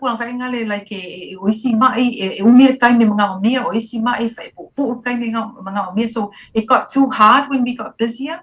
So we had to put in or appointments. Make sure like everyone has given 15 or 20 minutes if I live, but sometimes longer depending on how unwell they are. So walk-ins, but and that's what I keep telling everyone. Sometimes I see people today, and I'm 4 days ago, but they say they couldn't come in to see me. They couldn't get an appointment, but also kulanga sa kakaunga wa ai 4 days before rather than today. Yeah. Or even if I had o se mamua, all ACC injuries me penga kakauanga pa ai on the day o le mamua. Ai lo fakal se fa kol was. So a lot of people come in fa pe mai wole penga o mai wa ai la ko la so nga mga umi ai. If so so ngi kaini nga o nga o appointments fa solo. So what I always say to them is kulanga I kakaunga va ai o pa pe o la ki kinga ai nga. Kusa te ke veli mai ka ku kengi wa kumu I appointments for mai. sau pe a oi ko kong kasik sau ele ma whainga turn away oi o ngaki ki ngā inga o le meka kaunga wa ai ngai. So we will never turn you away. You just turn up. A whakapule staff o lo kumu templates a for mai. That's fine o bookings nga, but ele ku ua ele wa ai o sisi lai mga o mea sosoangi le kaini le ngai. So yes, so although we don't have walk-ins, but we do see people when they're walking because laki ngā inga mga o mea sosoangi ngai alu kai au malisia suyong kua. Lili, malo fa so ala u fiong to mai tai fo mai I se vanga muli te fi sa no ye ele ye mai ele tantu tu simul telefon. I think ole mea nga whangalo mo ngai maka ukule mo whenka kala we've touched on already. Ile mera whamanga kuingo le isi a wala whain consultations are for mai. You know, not just walking, I mean, not just coming in for a face-to-face, but mga kua e mawhainga, ale whaiakul mako staff, mga ko, like we always say, mga kui, there is another way, whainga whai consultation ka pia vini me ule mo se kai mi avango ili aso no folia bookings a for mai. O lai mawhainga ili si a wala nga o le whainga o virtual consults, o whaangol whatanoanga I ma for mai in whainga whai mo ke fongi po le video. So that in whainga whai me lo whali so I kaule There what to tun. Ke le nga luenga for fu ele ko inga problem le e to inga polanga singa mo ma tulanga la uya. I think that's an important topic I want to share share kulinge yaso. Malo fa tai o nga fia tonu ele tanto nanga mandu mere wala un to ile malo le nga singas. Mako website nga le be ole Beta Drive Doctors website nga online. E for the Facebook page nga ya. O yo les foi nga yai just one last thing kamal bole ile email so that I pe ke o faya le ya se awala fa pe mga umia le fa soka ima ko le fanga mo mai ile through my telephone then ile email oh gosh Beta Drive Doctors the emailing e lungal mako website that you can send an email through for a request my for say appointment or a prescription or you know lisinga awala whainga mo meso ka inga mako klinika pe ole whai medical phone. Malo fa tai le fletua ia polto mai fo mai ia Dr. Nua Tupai fa te tele mo le no dan tu fa sol ni ia oli manu tele nga luenga fenga ye. Fa tai la fa kai fa mon ngia fa mo ia fa pe fa mon we fa ia ka ko ngia so for fuanga. Yeah, so if we le te mai tai fo mai a Dr. Nua Tupai e be ole fa fonga mai mai mo tia yo le tu mala nangana ale Beta Drive Doctors e mangele awala va ia langa ia tu yo le pa ia mana mamalo le tatu tno o sa ili vai fo e nga se o lo fenga ia ile ni vai tau afaltas Radio Samoa. Taslima Ivatolu Amo. Alofa I lau pitonu. Masiaki ane nga yoinga ma mea o loo tutupu ai. Ua awina atu ona ole langolango mai a local boards. Ale pūlenga anu ua au kilani. Mai mea o loo tutupu I le taiminei I lau pitonu. E o I talafou ma mea o loo tutupu I tāmaki makaurau. Ia mautinoa ai o e sila fia mea e tatau ona e iloa. Muli mai I le mātou Facebook. Le stala mo a mātou pepa o tala. Ina ia e mau ai le tele o mea o loo o foina atu I le tau pitonu. Mo nisi whamtalanga, tanga e ane I le ourauckland.nz ma o omi le upu, local. Whai mea alofa I a inga mawo I Samoa, e ala I le whaatawina o se hotel ta alofa voucher. E mawhai ona whaongaina mo aso ta ua whailongaina. E pei o aso whanau, whaipoiponga, pe whai malolonga mo ta whawhau ai whaiungo vai aso. Whaatau e oi New Zealand nei, ai piki e lau a inga I Samoa. Tanga I ane I le pacific40.com/hotel. Ma whaatau nei loa. Pe wala au I le o lua tasi, o valu tolu tolu, lua lua lua tolu. O lua tasi, o valu tolu tolu, lua lua lua tolu. Lo soifua maloloina o lo iou lava a ao. Porkala me fautai soifua maloloina o le amatalia I le aso whao me I le valu I le whiawhise ia pa ia le tula iwa I le po a winatu ia te oe whalolonga masani a le Beta Drive Doctors ma le Beta Drive Community Trust fantasia ma le Radio Samoa. Call the friendly team at Seal Plumbing and Gas for all your plumbing and gas fitting needs. We can install and fix water taps, toilets, water heaters, gas hobs, pipe leaks, water mains, and much more. If money is tight, we can provide Wynn's quotes. Call Fuimaono Mayu Upulusi and Steve on 021-797912. That's 021-797912. Mention this radio ad and we can cut 10% off the first hour's labor charge. Seal Plumbing and Gas.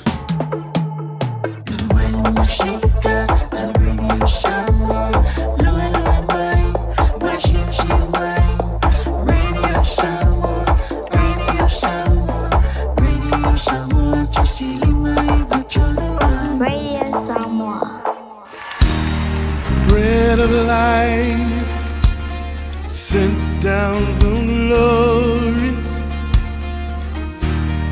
Many things you were on earth, a holy king, a carpenter, but you are the living word. Say it now. Come on.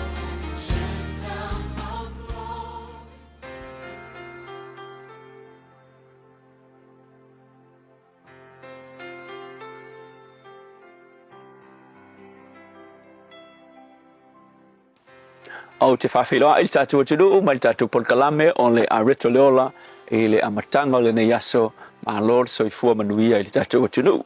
O le e peris fultolu al whai upe lua e whapea. Aua le ngalo le alofa i tangata ese, awa o lea ua talia ai e isi angelu male lei lo. O le upu mo i tātou le nei aso e whapea o le anganga tali malo le lei. I le tala tu spaia fai mai ia alofa i tangata ese. O le alofa i tangata ese, o le whaatonunga mai le tu spaia. Awa fai mai tala tu spaia. Awa ne ingalo le mele nei. E iai tangata na alo lofa i tangata ese le tu spaia. Ma la lato leiloa o a ngelu ia wa lato wanga le lei ma alo lofa iai. Ia tai peila whaatita inga o to ina leo apera amo.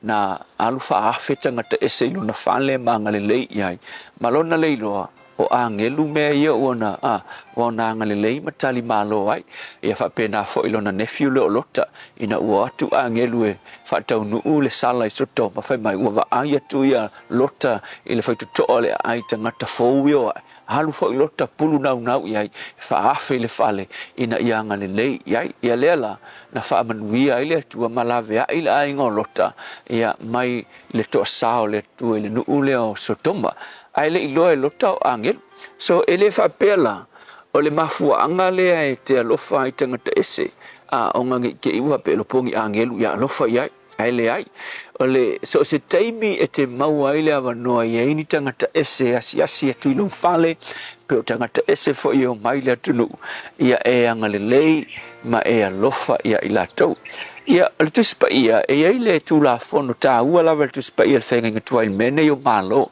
a whapea o e te tali malo e te tali ani malo e atu ilo fale e te le lau matawhai oi o lau matawhai oi o le provide mo malo po lo tausi o malo malesi la matawhai oi ta ua o le puipuinga o le saunga le mua malo e lunga ia te oi. Ia o tatu atu nuu nei foi vai tau ia pole vai so fou.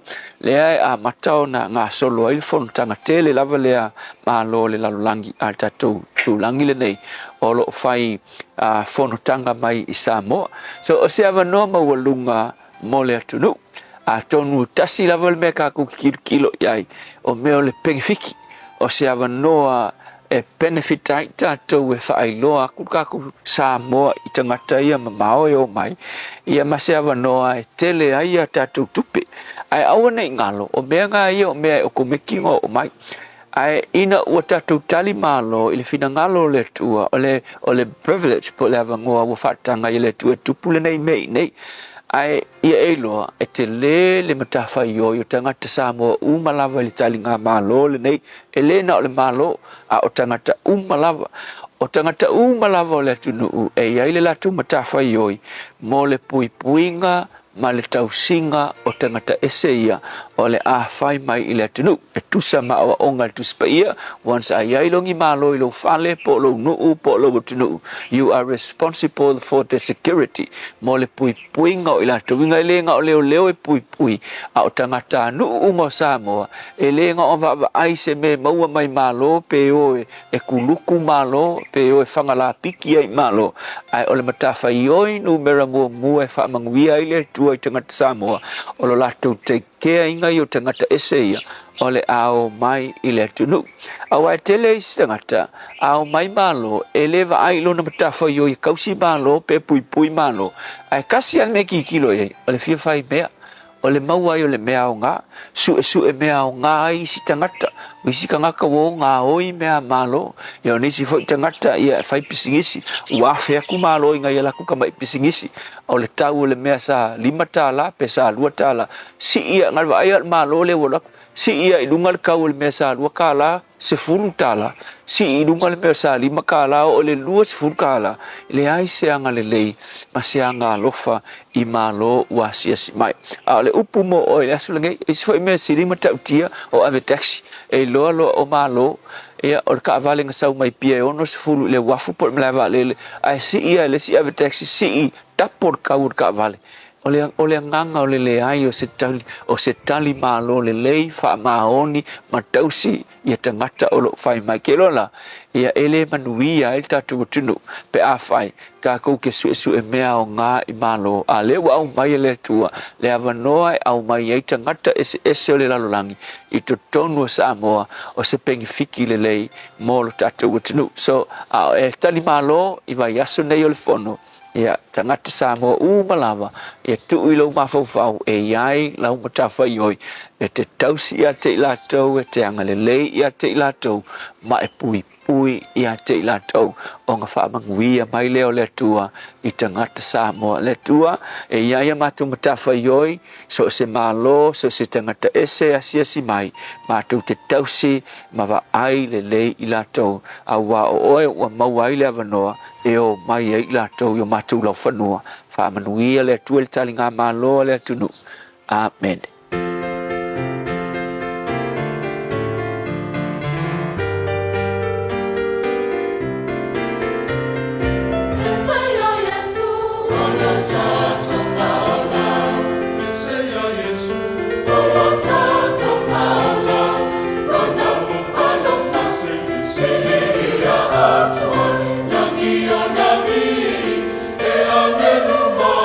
Luna, oh yeah,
pese ia Iesu le pese iva sfulu ma le fa le tu special e fa kasa o le pese le na e fa kasa mai le pituru o pa kuranga o tolunga tu ile polkalame o le arito le ola fa te tu le sunga le fi au mo le polkalame i le so io e a tanto te su e mea nei malo pe a tanto tali malo se fulu 5 minuto tano le tu lai luan tale lua tala i vai whanua, sa mai monisi o tātou wha linga ma wha silanga le o taunu mai.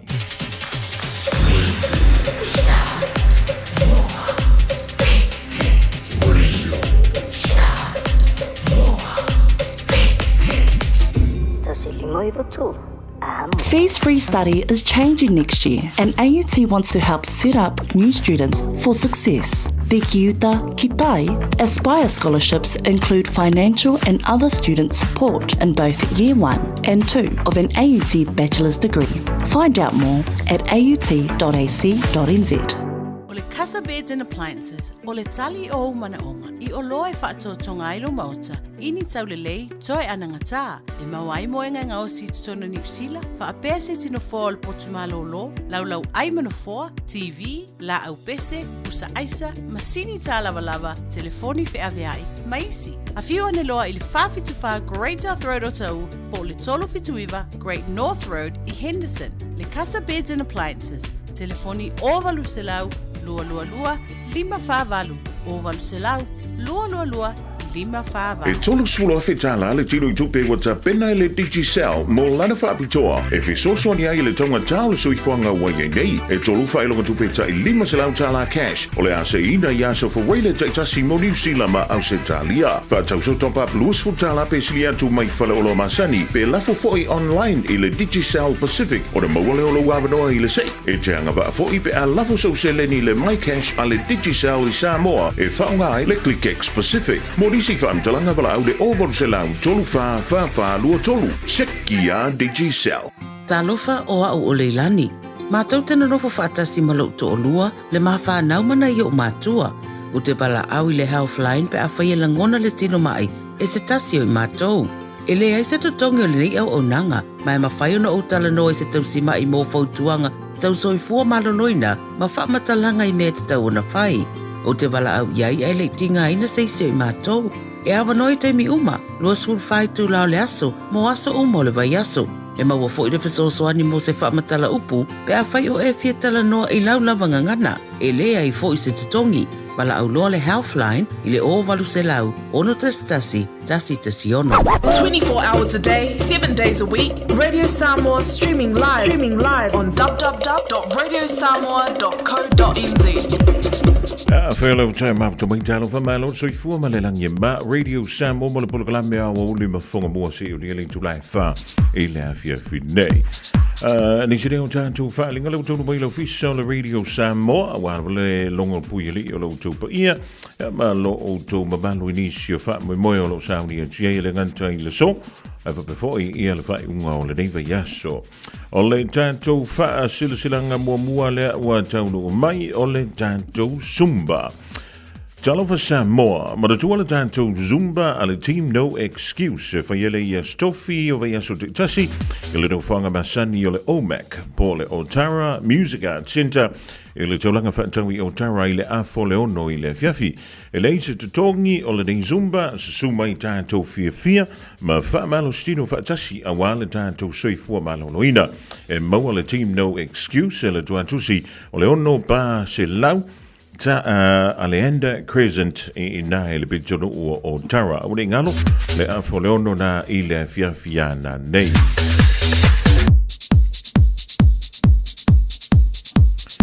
O le whaalinga lo na lua o le tusi o le vau filifili ma le tusi o le songa. A wade ngalo sau lo minga o le tusi o le songa whaatasi e ma le lo minga o le vau filifili e maua I whaalupenga o Samoa I sisifo tutuila ma manua o nisi utala tu o Samoa o alanga upu o le matafa yo le matai le whainga o wha le vlave pe o wha I puiponga ma liu o le usi usinga o ahinga fe sila whainga o Paulo o si I wha anualo wha alanginga o Ekalesia e ma le tele o le ngangana o wha anualonga e na o le fitu se fulu tala le tau na o le official Radio Samoa I le tolu pa tolu ono Hobel Avenue Manukau e maua tuwai sau lo minga monisi whamtalanga wala mai le lua ono lua tasi lima iwa tolu, lua o nolua, tasi lima iwa tolu, a elelei lunga o teknolosi fa nei o po, anga isa o ilunga o le shopradio.samoa.co.nz, shopradio.samoa.co.nz, e fai mai eisa o ka whaafitai. O le whaasisilanga mai le mawhutanga le whianga o Motaa. O le anta o toia whai au tailo loto pa ia mau sa Samoa. O le nei whaasisilanga e whaasino tonu i le mawhutanga. A alo matama whanau o siu tātou no pele o Motaa i au ki lani ni usila nei ma pito no o taulala tamai. O lea wa taoto le lafo o luale mana e ala i le wha moe o siu tātou no i Samoa. O lea ua talo atu ailo o tau pa ia malo o tau mamalu e fia maua so o tau whirangalo wha mole e tā ua tele lau awai mai. O le no whanga e whai ai o le valu se fulu pa valu lua Wiley Road i Papa Toitoe e whaia lei le astora nei aso se fulu maliva o katopa e lei tula tasi le awauli. Tala soifua i le lofa malanga le nei o le tua ia tai antulo o tau soifua masomantu ola i le aso ua saunia fo i le laulau le mafutanga se whaamalo stino mo le aso whaafutangtele o lo sainia e le laulau le mafutanga alo matama whanau a le fio anga o Motaa i au kilani ni usila nei. O le whaasisilanga mai le fast supporters au ki lani i New Zealand nei. E tū manu ai le tū longolongo le pa ia ma le mamanu o le tātou mafutanga i ona mulia uma whaalupe. Whaaputitele i le whaatawina o tātou tickets malaulau o le tātou whaamoemoe o loma nei o lea ua tele ina mau popo mai se leni. Ai o toi tu antu le vadoa mo i la tauia sa vala au mai mawhiso tai mai. O le aso lua se fulu o le nei masina o katopa, o le anto e wha mau popo ai se leni, o le tātou wha moe ma wha angata i loa o na ua ova i le lua masina, talu o na tu whaantu an tātou tickets ma lau. Wha watai o lo se nia le tātou wha silanga le da, e le tai fono ma le lau, a le wha supporters i au ki lani New Zealand nei. Morisi wha mtalanga, ma la au le olua tasi, olua ono, fitu o iwa wha. Olua tasi, olu ono, fitu o iwa wha.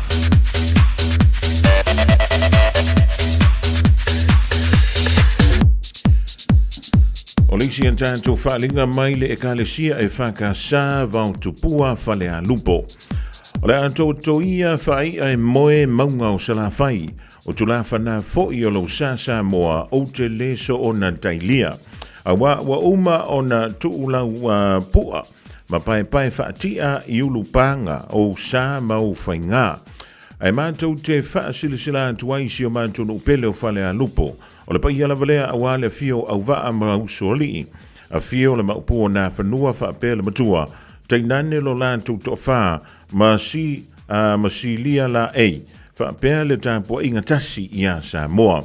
O lea ua whailo mai le ala o le lupe, e whaatala ula mai le sunga i le whaafiangainga, Male mamalu o le kālesia e whakasā vau tupua whale a lupo.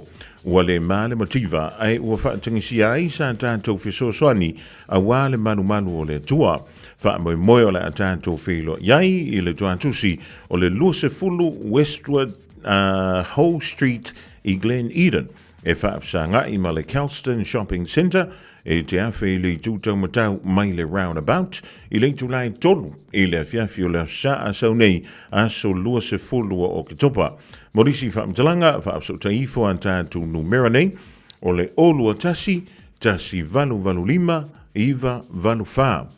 Olua tasi valu lima iwa valu wha. Po le olua tasi o valu o ono iwa wha iwa wha. Toi aluantu tasi, o le olua tasi, o valu o ono, iwa wha. Whaapatangio lau sainia le sunga le whaafengainga ia la mostele mao popi, ma le fionga ia seumaru tafa o tine.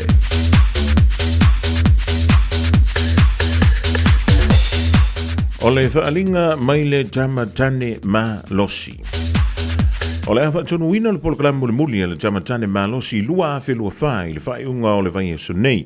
O le asfa waile aso se fulu oktopa i le Julai fitu le fiafi aso to na i aso se fulu iwa o ke topa o le sauninga fa abitoa lea mo le Autalavou po o le Youth Rally o le aso to na i aso se fulu iwa o ke topa ia o le na o le Youth Rally na fa yelo no ile fiafi o le perform by fo ima le team la wi lo mai Hawaii the Island Breeze i le po o le mafutanga muli o le afayele i le aso sa aso lua se fulu o le masina o ketopa i le Julai ono i le fiafi o nei polo kala meolo fa atinoina i tausanga tasi e fa abito lava mole tupa o li tama matama talavou Peitai wa yesu finangalo le sunga le tete fono ma le komiti fa foe o le a le ngata li tupa o tama ai o le ai o le wa tala antu le nei polo kala me li tupa o tina matine talavou o le fa moe ma walunga ia mawai se fiso swani a wale fo launga ma le savalinga ia so fiso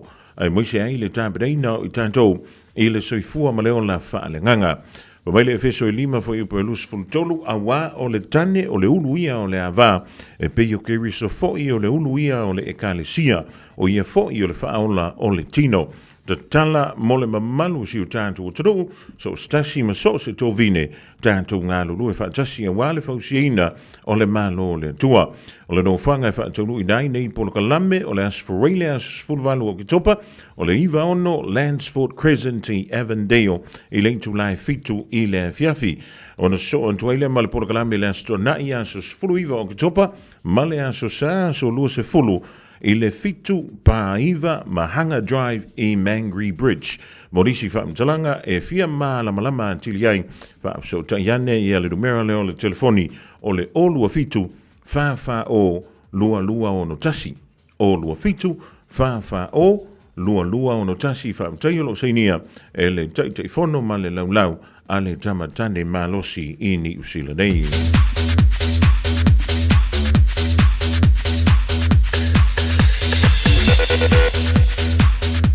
Tama whanau o le whianga o asau. No nuan tu whaatini o tausala o pa ia o sa mawhai ngā o le anturu tofi sa moa. Ai i le awa ma le whaanoalo mātou te talo o tuai le pa ia ma le malu o tama whanau uma alo mātou nu o asau o lo a whiwhio ma pāmpa au iau tero nei e whapea. O le pa ia la valea a wale a whio a inga ma sala whai ma upu ia te oe le pule e whapea. O le awhaia la tātou mawtanga i le asto na i aso luas fuluono ke tupa i le hall o le Ontara Music Arts Centre i Ontara i le Julai tasi i le awoli o le winga i le o le whai unga o le vaia so nei o le vaia so fōu i lo na asto nai. O le whai moe a wā lava le whai mautuina o mata upu santala noina ma o le antala noina i fo inisi o mata upu tāua i le ala vaso. O moli antu lo o tau soifua, ia tātou maua le aso i le alofa malanga lelei o lo tātou o tua. Morisi wha amtalanga wha so ta iane ia tufunga Solomona i le olua tasi o valu wha lima iwa valu. O lua tasi o valu wha lima iwa valu. Ia po Katerina Fantu i le olua tasi o iwa o wha lua lima iwa tasi. O lua tasi o iwa o wha lua lima iwa tasi po tuvau fono manu i le olua lua tasi ono iwa lua tasi valu lua whaafutai. Male tātou whaasilasilanga mulimuli leo taulu mai maafutanga so whaatasi a whaife au Samoa i au Kilani. Tulona ia upa ia Samoa o le au mamala ai whaasilantu male whaaloalo i le maafutanga so whaatasi a whaife au Samoa i au Kilani. O le awhaia le tātou whono mulimuli o le deitau sanga i le astofi nei o le so aso se whono mo le fito o katopa i leitu ia pei umarawa oka ai ia io ia tātou nei ia lelei o nisi nao lo wa umarke mi le fongo whaianga le nā le tai au ia wha tele lava i mafutanga ia na awira mai ala tātou wha silsilanga fo i le tātou polo kalame nei wha malulu antu ia pe a fai ua yeisenga ngana ua pa o papa i lau wha fonganga fo le rivaeng o le awoli i le tauina o sisuafa ia po o nisi utulanga le ma anofia pe o le tuinantu ai wha o teitele mo le tuina ia i o wha mawha koma ia ma pilion tanga tātou whaasilasilanga. O lai tō maua le sia awadantu o whaalinga ma whaasisilanga i le awauli a tai au.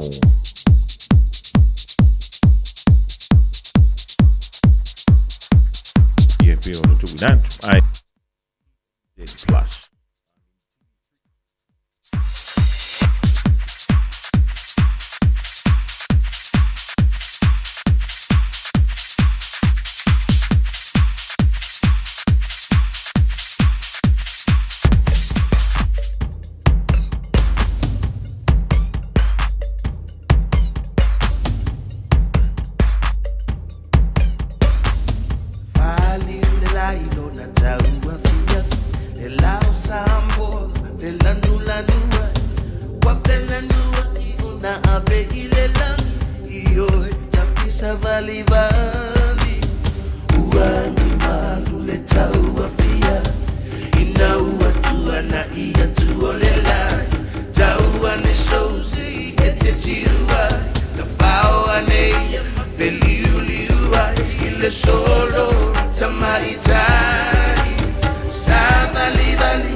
Samoa wa ule ne yo kaspitialu a wale suia ngila wa ule kio a eva mai ina se fudu lima iva kolu a mo Radio Samoa bela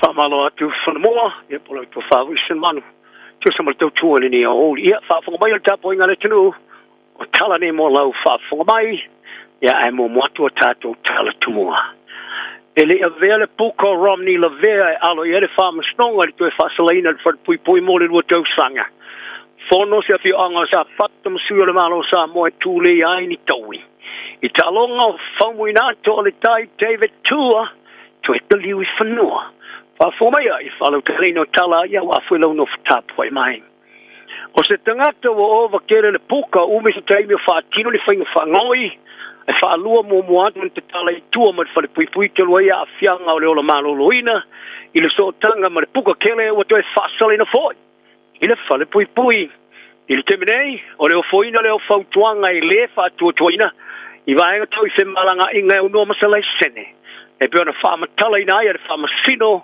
o fa leanga ina le ngole le o le tulanga o ni sila ia tulu fafo Romney Marion Lavea li masimale le mitosanga sa ia fo ofuina se ofu oversized ponjo ma tau to la ilumo fa mastonga fa tu malo e kilani I le va se tuluai mo le wino on fa slanga e ona lo mi ale ni Zealand Herald ma le vaeng o tala alle scoop news sa Cecilia Island lo ia fa masino judge Evangelo Thomas pe ma fa ia Romney Lavea on fa one south fighting for on no lona poka kele ai sa te ena le fa masino nap li puti ai o lana loia Panama le awanai muri ane to sili mo lana klayeni e tu wina yese fa slanga I le loka inai e fa vai lungo se vai ngolo na mafa a fianga le malo loina male sala mo we ai ina ia mo fai ona fai ni feu ia inga mo ni tupe toi tongi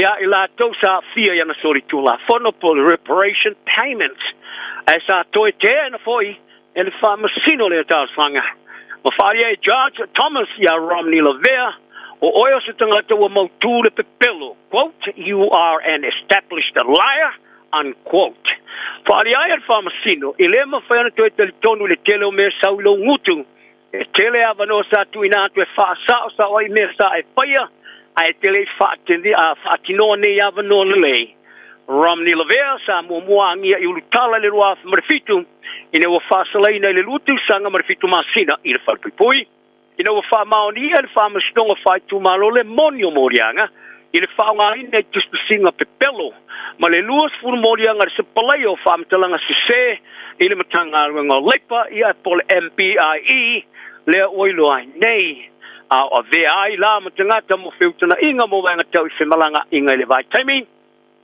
sa fao fia ai e Romney Labea i ofo ngā ruenga pepelo i tangata sa tau sanga mo pe me tunu fumau e peona sa longo inai e whamasinonga. O le tua whawhino Aiden sa ngala sa ia whaali e le whamasinonga. O na tua ngane sa tu vale maliula no moana. I le teimi sa palasi alo la tu whali no mai ona ia inuina se a papia. O suia le pauta whasa ino le myth. O lo whasolo nei le whamasinonga him and Chit Singh Kalon e whasmu tu sanga o lo tua ia. I le whasio tata pai valea ia sa ngala i lusu tu sanga ia matur tu sanga tuai. Kalon sa i te ina le morianga i le whasio tata pai valea. Le umia ina le pauta whasai no le aisa mo le sapalaya ia ma le umia foi whala au whasai no le cocaine mo le sapalaya le vale aso fito ia anwari ma le aso whamati wa ase ma le rufu tolu sa longo ia lo ia le leo whamasinonga o Kalon o se wofa ngā ruenga sa ngala le kompania le Fonterra piona sa ia ave ia sa ngala ni na apapia e le titongia e piona tusia i le tino le apapia ia le ingoa o le honey bear, o le house bear. O le tua whawhino sa ngala ia Angela sa ngala, ia ilo lato whale i One Tree Hill, i le aso mati, lua whema le rufu tolu, le pō sa matapungi ailo ni tuangane i ua mai au nei inuina te tasione a papia. Sa ia longo e le whamasinonga, o lon tua lua ia biliane lusi, sa whatasi mo lon tuangane le taimi, sa telefoni atu ta'u atu Aiden wa amata o nanga tete. Angela se fōma i le whalema i North Shore. Sa ia whana nati le whale au fi ai male anu wha sa sao i mori la mumu. I nau taunu i le whale. Ma ia wa ai anu na tuangane i lungo le wholoa wa matai tete a o tau wha toa toa e lo na toa lua. A o wala o wina le ta wale le whalema i sa ai anu na tuangane wala anu wana. Ma i lua ai Angela e iei se mea sa i inuina a pole ovoni whala au sa i inumia. Sa wharia e Billy ane lusi le whamsnonga. Ina wa mai ona i inuino le Aiden le apapia. Sa ta moe le wharita e le fulo na nifo. Tulo matoe taliu mai. O whai atu peo ona i le pia. Ina wa ia whate te ia o le tofo le apapia sa inuina Aiden. Ma vave ona i toi luai fafo. Ona i tofo e peo se vaila au po le chemical. Ma e whaatolu ona i kilini lo ngutu tulo. Ina taua vesea o le tofo le pia. O le tu vai ngo te unga tupe pola a roha tole foa. Ma tupe whaalu sa whaapipi whai unga whaamisnonga pili. Au te enalan tom whainga e solo ia lona whaasalanga. O whaamitalanga e whaata o tonga whaata wa inga i lima se lau. I le vau a prele lua sima lima ma au kusa lua sima le valu. Sa whaata o toile whaavaina o morianga i lima sima leiva. I le whela ua i o tupe ele lea pole money laundering. Le sa whaamaoni ai o na morianga i le lua sima le futasi. O le vaenga tele tupe tōsi lau ono sa maleo no afe whasa lau tā la, sa awhia i tino i tupe sa tiposi, i te unga tupe se funuman wha, e pore e tole a fōmanu to lua i a lusa tole a fōa, le e ngafa mwhato ingo whalau whasaina, ai sa i whaalu fo i tupe tā whonga i Fiji, sa moa ma Thailand, mo le tele o vaenga tupe sa tongi no whaifali tole malo o le Reaches, mo le Recall Palms, a o a sia rotorua, au kila ni nei. E au fia e foi tu wafe o tala o tupe sa whaalu. Whātaunga o loa i mea taunga tā. Tau ia tia. Ai o nei umanga i o inga o tupe ua qualify ai. I se whātinonga o le whaalafi lea. O le whela ua ia whaasoli tula whono tupe lea. E pia ona whaari ai le whaamasnonga o pili. I le te e nai o le whinaunga tole a fōe whapea. O lona whaasalanga wale tāla whene ai. E tu samare fitu tolu wafe tāla sa i whaalu. I mea e fia iai leo langa. O luthe tole a fōa, sa whaasalaina whare pui sutas te sanga ia te semaru afi maru futasi, i na ua whaamao ni ale moni, i le ngā whae ma whātou ingo whala au whasaina, ma le whela ua ia whaasuri tula whono tupe ele lean. Whaari leo leo, ma le alfa ingo tupe sa whaalu matino i tupe te wina i te unga tupe a leo ngali, i le siria ma le tautu sanga, e fitse lau fitse furu wafe, fitse lau whaas futala, i le lima se lau tosu fitua fe fitse lau whaas utala, e le ino profesa o mai ai. Ta wai e lua company o nei ne lau tola foa, o le company mu ma le First Class Property Management Limited, ma le Mr. House Wash and Paint Limited, e matua te pulaa i tupe e maua mai ai. O pola tola foa sa tuli se furma sino no whasalanga te whale, I le lua te sanga taruai ilo na sao e whela ia whaso tula whanu tupe. Ai mula ne pili no whasalanga pio ni ta wai. Sa le taui. O le tamatai pale mea mua New Zealand Jacinda Ardern. Sa lo i ona whaingoina i le Dame. Se sao ninga i Britannia. Sa filia le taui tawalo ale Dame Grand Companion of New Zealand Order of Merit. I le lisio pina tawalo le sa whanau o le tupore wafa mare futolu. O nolan tau tua i le malo. O le wholawhalaina o le taui sa whai afto ana i Masina. Tano na whafosea na whamawai mare to finga pale mian. Vesta wai. Sa wholawhalai. Ia le alo ion taliaina lona tawaloa ma ia Berenice Williams. I le sauninga le moto le ngā tupu a le Windsor Castle i lon tona. I se ata sa whaadi ai lunga o a wala so te ingalo tele. Sa whaingoa i e Berenice ma lon to lua gate. Ia Dame Ardern o se wō. Se te ngata e lango malo si tele. A ori te mine ua ve ma Dame. I le ata viro sa tau to lua ai ma se ata o Dame Jacinda o i whaamatala. Lea pina to waloa o se whaai hea mao lunga tele.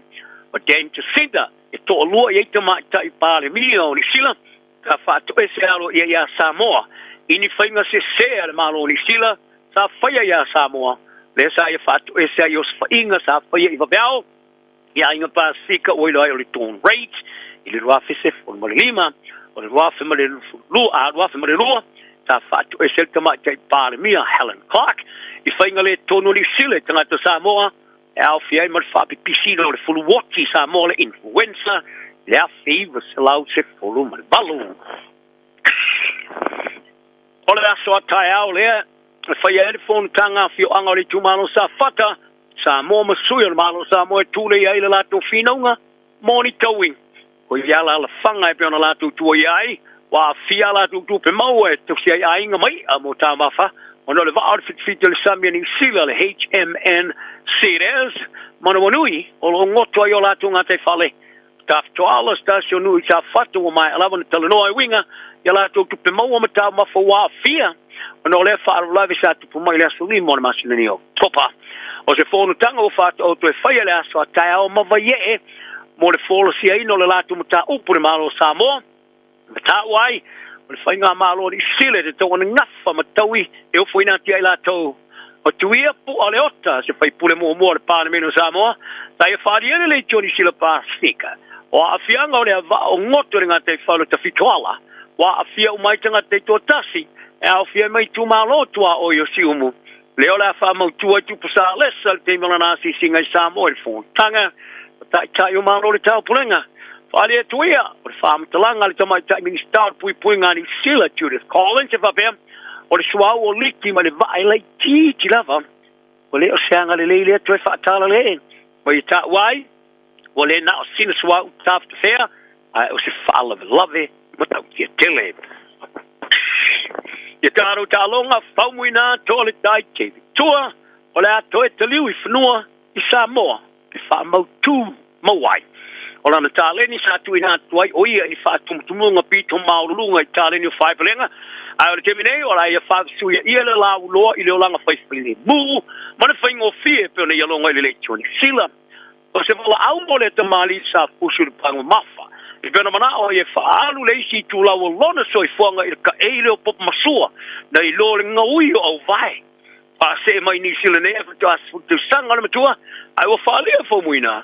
O le taime tu e tali wai lona ainga mai o le atu e tali watu I Samoa na masino o November. Mātua umo I la umo na whaletua ua tau whai langi umo la a la to wholonga. Ma whaalia e whamuina ele le tiori sida sa e tongi lea a kia lona whaletua o asia si atu ainga Samoa. I le tali eina marfia fia whaletua o le a kia mawhia I lo le whai unga o le ato e tali ui whanua.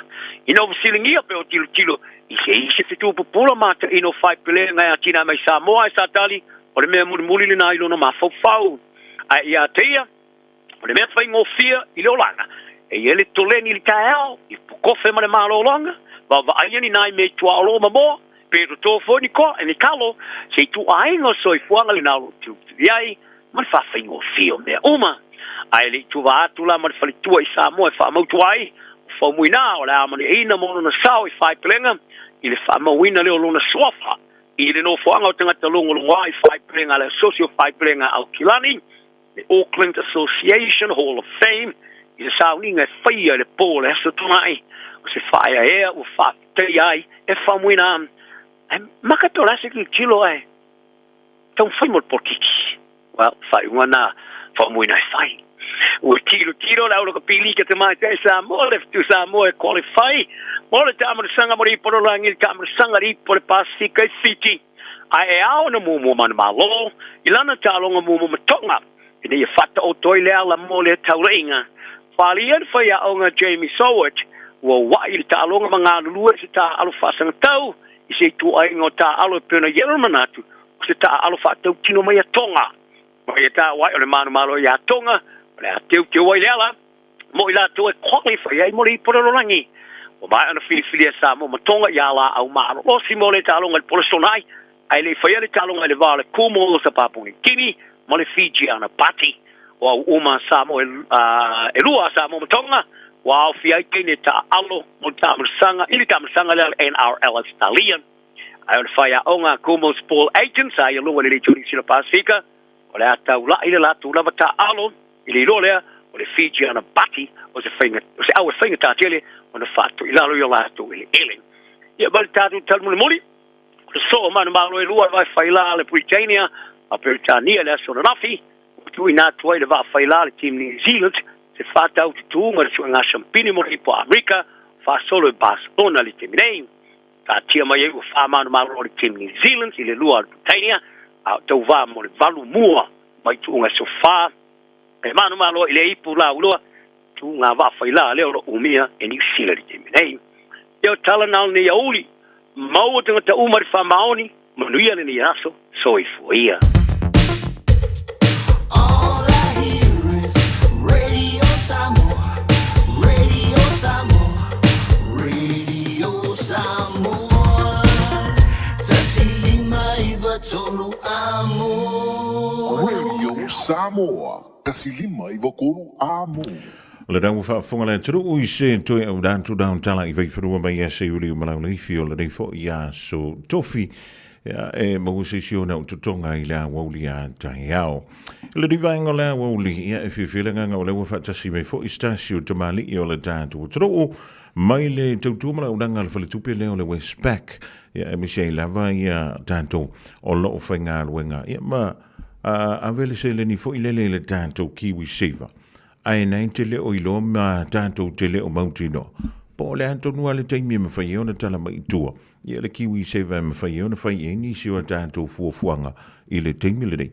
Ia e me se amanu le maua le tanto malo si e whawhanga I pia ia le tanto kiwi sewa. Whiawhila nganga lau whatasi mai le sunga ia pei sila iona. Mai leo wau nanga pol whale tupe le Westpac. Whatala whantu I lau whio ngā pei malo soi fua ma le langi e maba. Malo soi fua lau tō whafonga mua. Ia o whaftaila wa mole awanoa a wale le sumai ma whaistato tala wa ia mo meo finance ma le kiwi saver. Ma lo wha tai. Pei, ele le ia le motu le pāua si le fia o whea sunga fia anga I Samoa ia o whefo I le tala lai nei New Zealand. Ia whaftaila wa ia o fionga mai Samoa ia o I wharealupo ma ngai yafu. O lo tina I nei yafu ia koleta iona, koleta lilo iona ia ma siota mai nei yafu o pei ropati iona. Ia o lo ke lalai ngai iau kilangi I papatoe. Ia o ke ngalulu et keminge o le bank manager I mangele I Westpac mangele. O yo lo no inga la le tala lai I le pitonu au le leile o papatoe. Ia, le lei ma nova taia fio mai matala mai au. O la se ta ua pei o le tūlanga fo I lele o le sila fia le tunu. Ia mele lanto mala mai a tanto tupe I maua o tupe wha anu ma tupe te tangona te upe sefe. Ia, whaftaila wa mol fasili, ia e taua lava ia le matau pulea, mai se lava mo meo kau finance, ma kau alpalangi, the importance of thinking about and being aware of your finance, o e loa, o whea me wahalu e lo tutongi, o le leile whaasoa, wahalu le lei maru au ngā, ia lau ita tutongi, e kele o fasili fo ia ngaka pe awa e nge lako bank statement, e kele anga lulu ma whapea, po po fia me wa alwe la ka kupe po ai se awo nga fwa ma wa nga fila ko kongi a nge wo nga le ko lu se fulu ka la lo kupe le ko ko e ke le nga fasilika ko pe o le a nga la o le ilo o ka nga ka ia langa finances e fesosong ye foi ya oe ma le tau sa ininga mo me tau mo lumanai e ia le kala le ko inga sa fa mai au alu se me ke ka penga mamao yai ia fa pe foi mo me finance ai loa ye se me tau ale la tupu apu mo le ongo masinga kausanga ia makanga ka penga ku gaming fa so le le ia mo example ia mo ka faonga holidays foi poiponga fa ngau ia ai le ngata foi dia ia mo fa la vela fa fosi fa pe la o maliu ia ai foi me so uma pe o le leanga o ka vale o le pa o le leanga mai o se vai o ka me kia onga ele ia se kuaka ele uma ku ai fa pe mai ki wo kankangi mai mam de o leanga o se vai ia nga kula ia mama fa pe fa fiala nga fa kau ia se vai show kama ia le mama fa po la me o le la le kokongi ai se fa kau se vai ka me kia onga pe o me ko nga me fa pe ele ia le iloa ma plan ahead o kusken fa penga ia le se me ke kangori mai ai awa ia mo me fa fose fa penga le ile malole tunu le ya foi anga yantu ile to la le o imangi le pe ani fa fita uri po ani fisilia le malole tunu mari vanga la to tele o lo pe sila fia foi ia la to pe mo me sel to pe le equipe le kiwi save ia pe o le taila mo fisili ia o pe o kele o kakanga ka a ka ngo finge fa so ia la kokongi me fe e kele anga faia le mafau kanga ka le mafaufaua mafasoa faapea po kaugafasoa gai lola ia po le ale me kaugalu me faapega ae lei le siku ai leanga foi le siku wai ai amisi kama imea emisi pe a faapea e kaugofiga faila faasoa le lako kokogi kai peila o le pengisigi o le ukuga o le kaavale le pengisigi faapea foi ia mo meo lunch o kamaikiaʻoga pe o koe gameaga e kele ga misi so e lei ala mo se faasoa foi ia i le kakuakugu iai a le sivaega ma faiaga kusikusi lalo fai mo meo le budget ia me fai anga e kusi lalo ma fau mo akula o le e fia so kupe lai moa i pe kai vaiaso man malama pe fia mo kupe moa le vaiaso lo vaiaso masinga depend on the frequency lai mo wai lo kongi ia nga mafau la ia i lisikulanga i nga kusi lo la ia lalo me ka u pala ngole non negotiables po me taua ele mafainga misiri tonginga for example pili o le vai pili o le fale po le rents po le mortgage pili a onga wa o me maia ale kongia ia e kupula le fale ko e kipi le vai e kuli mat fale wole a onga kameki onga wo fa sa mele a onga ko e okupe ale kongia pili pe o koinga me afa penga e kauanga mafau mo iai ia ole si foi me mafau e foi ka ko akungu ia mole me kau savings now e kelenga ia fa mafofo ka ko fa pe e fainga ka kele le savings e sa ole e ia le fainga ai pe ole como faila e sui walanga fainga ka ongal mafofo ka fa pe ka unga ku se lima se lau ka lu se lau pe wo fanga kelenga i lunga ia ka ko a maka lalo i fua ku sa pe se furuka la ole suka langa se feva ia so uma kure kausanga wo manga ia singa wo fe lo singa me ko le counter esa wale kala fai nice ia ai man ia vo IPI foi le pe ai fa ale ano foi le ia fa automatic payments ia wa o komiki anga ve se fa tupe ave fa mai ia ko il mele sanga ko ka ngo ia ta ilo ye wa ise mai ko nga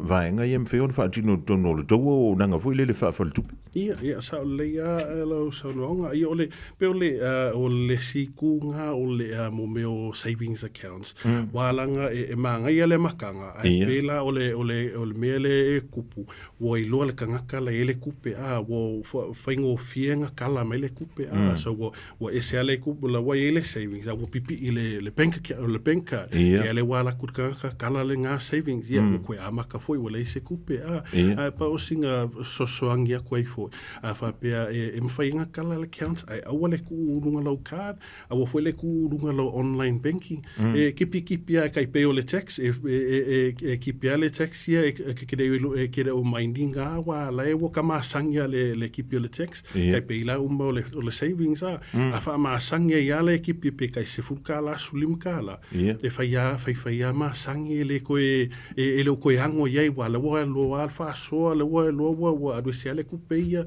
ele o adu foi lo mafau ke ia le wo kupu mai fala velave ke ale ko ka welo mafau e pe ale nga ia so savings e ke ala ku wo makwa ke le fe o lo asinga me ala ka ngodi mai le isi me la ke pe pole wa alu wo fefekelo faka wo fa pe ale le wo ele ku sanga mako ele anga le fa pe e ka ngia we mai le ko madiu ka ke le lopo e ka ngi fa ngo po me wo e ka ngi wo le lopo me le amo we sa ku pe le ku sanga le wo ku mai ma lo fa tai tantelo no il vanga le kiwi seva pe ole se va enga po ani vanga tona mana mala ile tudu wa tilo ya ole sile me ole o ko me kiala o se me foi le au foi tongio o company me pisini si nga lu el manole tudu ava pela o fies furka usanga o kipi ale ka kele lo po le me le tupula ta kiwi se la se son yel to na nga ile tula ia faafetaila ma fasili ia mo o ke longa le ko ke lo ka ko wa ele kiwi saiva pa o le malama kele ia nga singa fa manga kwa ko ifo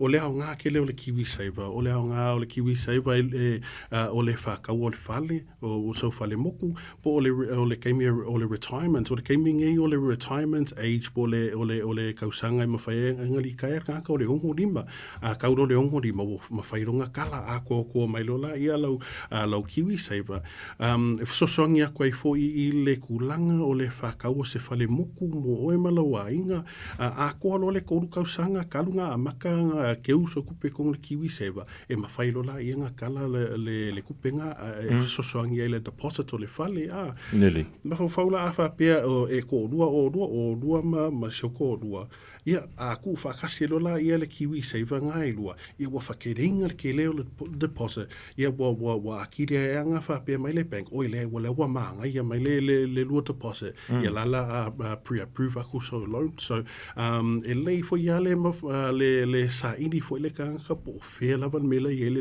lo kiwi seva wa o ke langa o ke lo ka ko a makanga luenga penga o komekia le sign up o le kiwi seva ai lo i lo po fea mea o ka fellow kiwi saver ele le ala lo sa ini facility lo li le payroll inga lo fenga po fele me o yellow kiwi saver a mawalo ia mafaianga siakia o kulanga o le bank so se bank lava e ke bank ai fa pe so online bank ia mafaianga e kama siaki folongo lo online bank le ku mai lava lo paling ia wa o ke longa foi ale ko kele o kanga ka e ko kele foi anga i ne makolala o mai kanga ka ke kele palingi a mo pe wangalo e ala ko po wo le lo foi ala ko e mafainga fa ngale ku pele awale le fa ka o la ko fale so mo se so soangia ku i ka ko ku sa mo i whisper ke le ko kele ala usa mo le finger wingai ia me se foi al makolala i mangele le